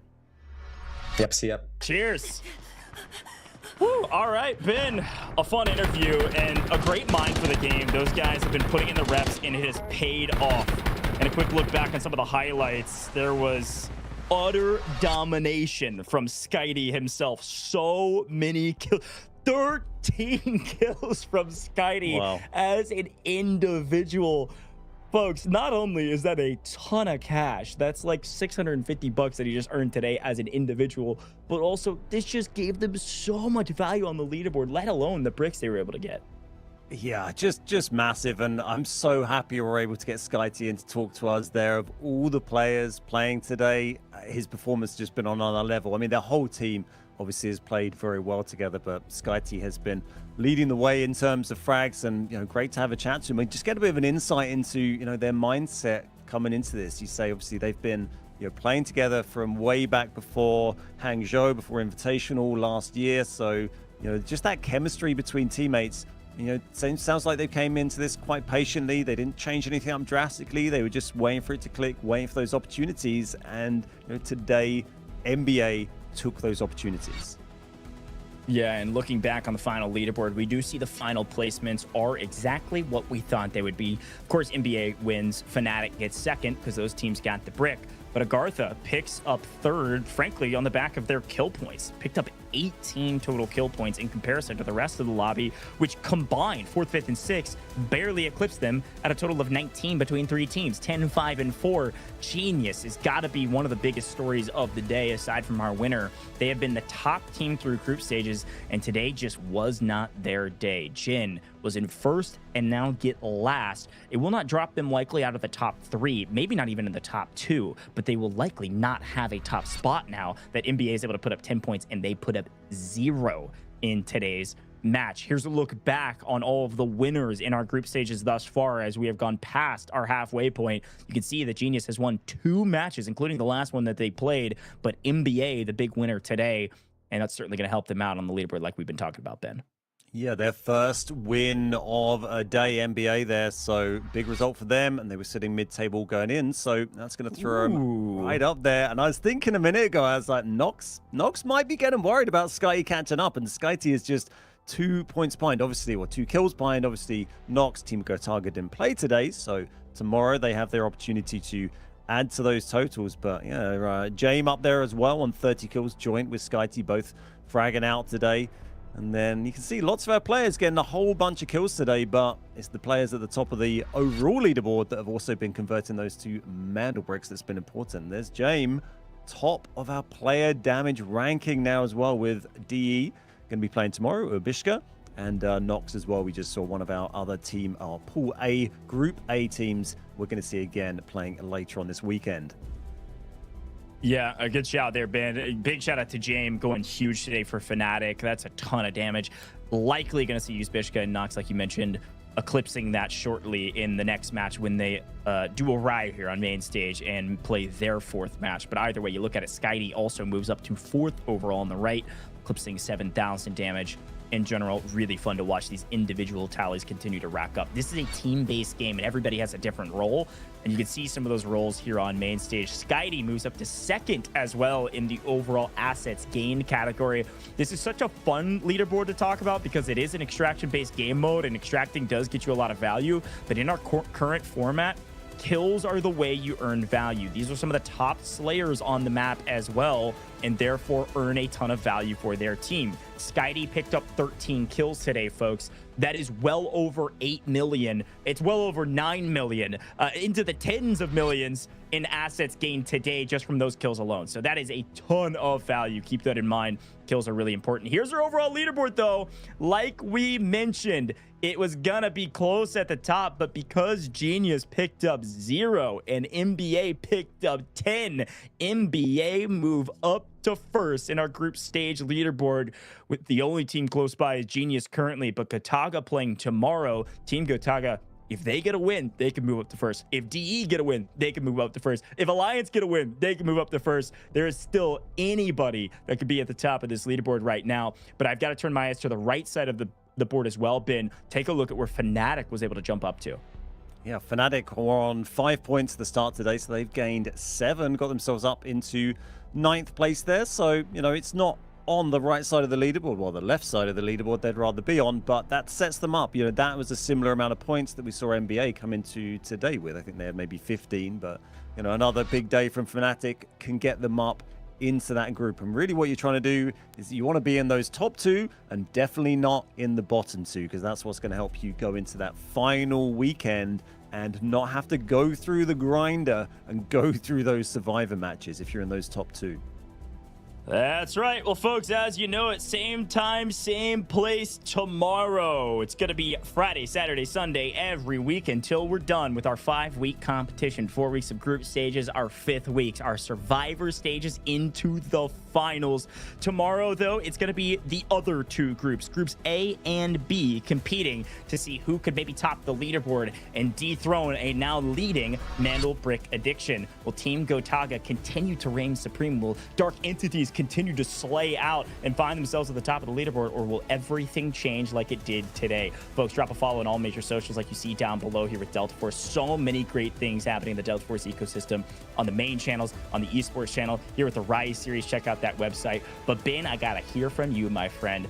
It's time to wrap up the show. How the heck did it feel to join us here on the broadcast? You crushed it today. Thank you so much. It's been brilliant. My first time on the group stages in a huge esports event for Delta Force like this. So absolute pleasure to be here. I've been following it closely, and it's nice to be a part of it now and to see such a great event today with SkyT and NBA putting on a brilliant performance. So pleasure to be here for you all, with you again as always, Goj. Been a brilliant event. Can't wait for tomorrow. Crushed it, man. Really fun to cast with you today. But folks, I've got to turn my attention to you. Thank you so much for joining us. We had some entertainment today on the back of SkyT and NBA, so we love to see it. Everything could change again tomorrow with 2 new groups of teams, 6 new teams joining us, trying to battle to see who will be the top team at the end of our group stages. You're not going to want to miss it. Same time, same place tomorrow from EMEA. And of course, we'll be live a little bit later today for Americas as well, with a couple new faces casting those games. You're not going to miss it. As a final reminder, we couldn't do it without you, the viewer. So thanks for tuning in. And we'll see you same time, same place tomorrow, or a little later today for Americas.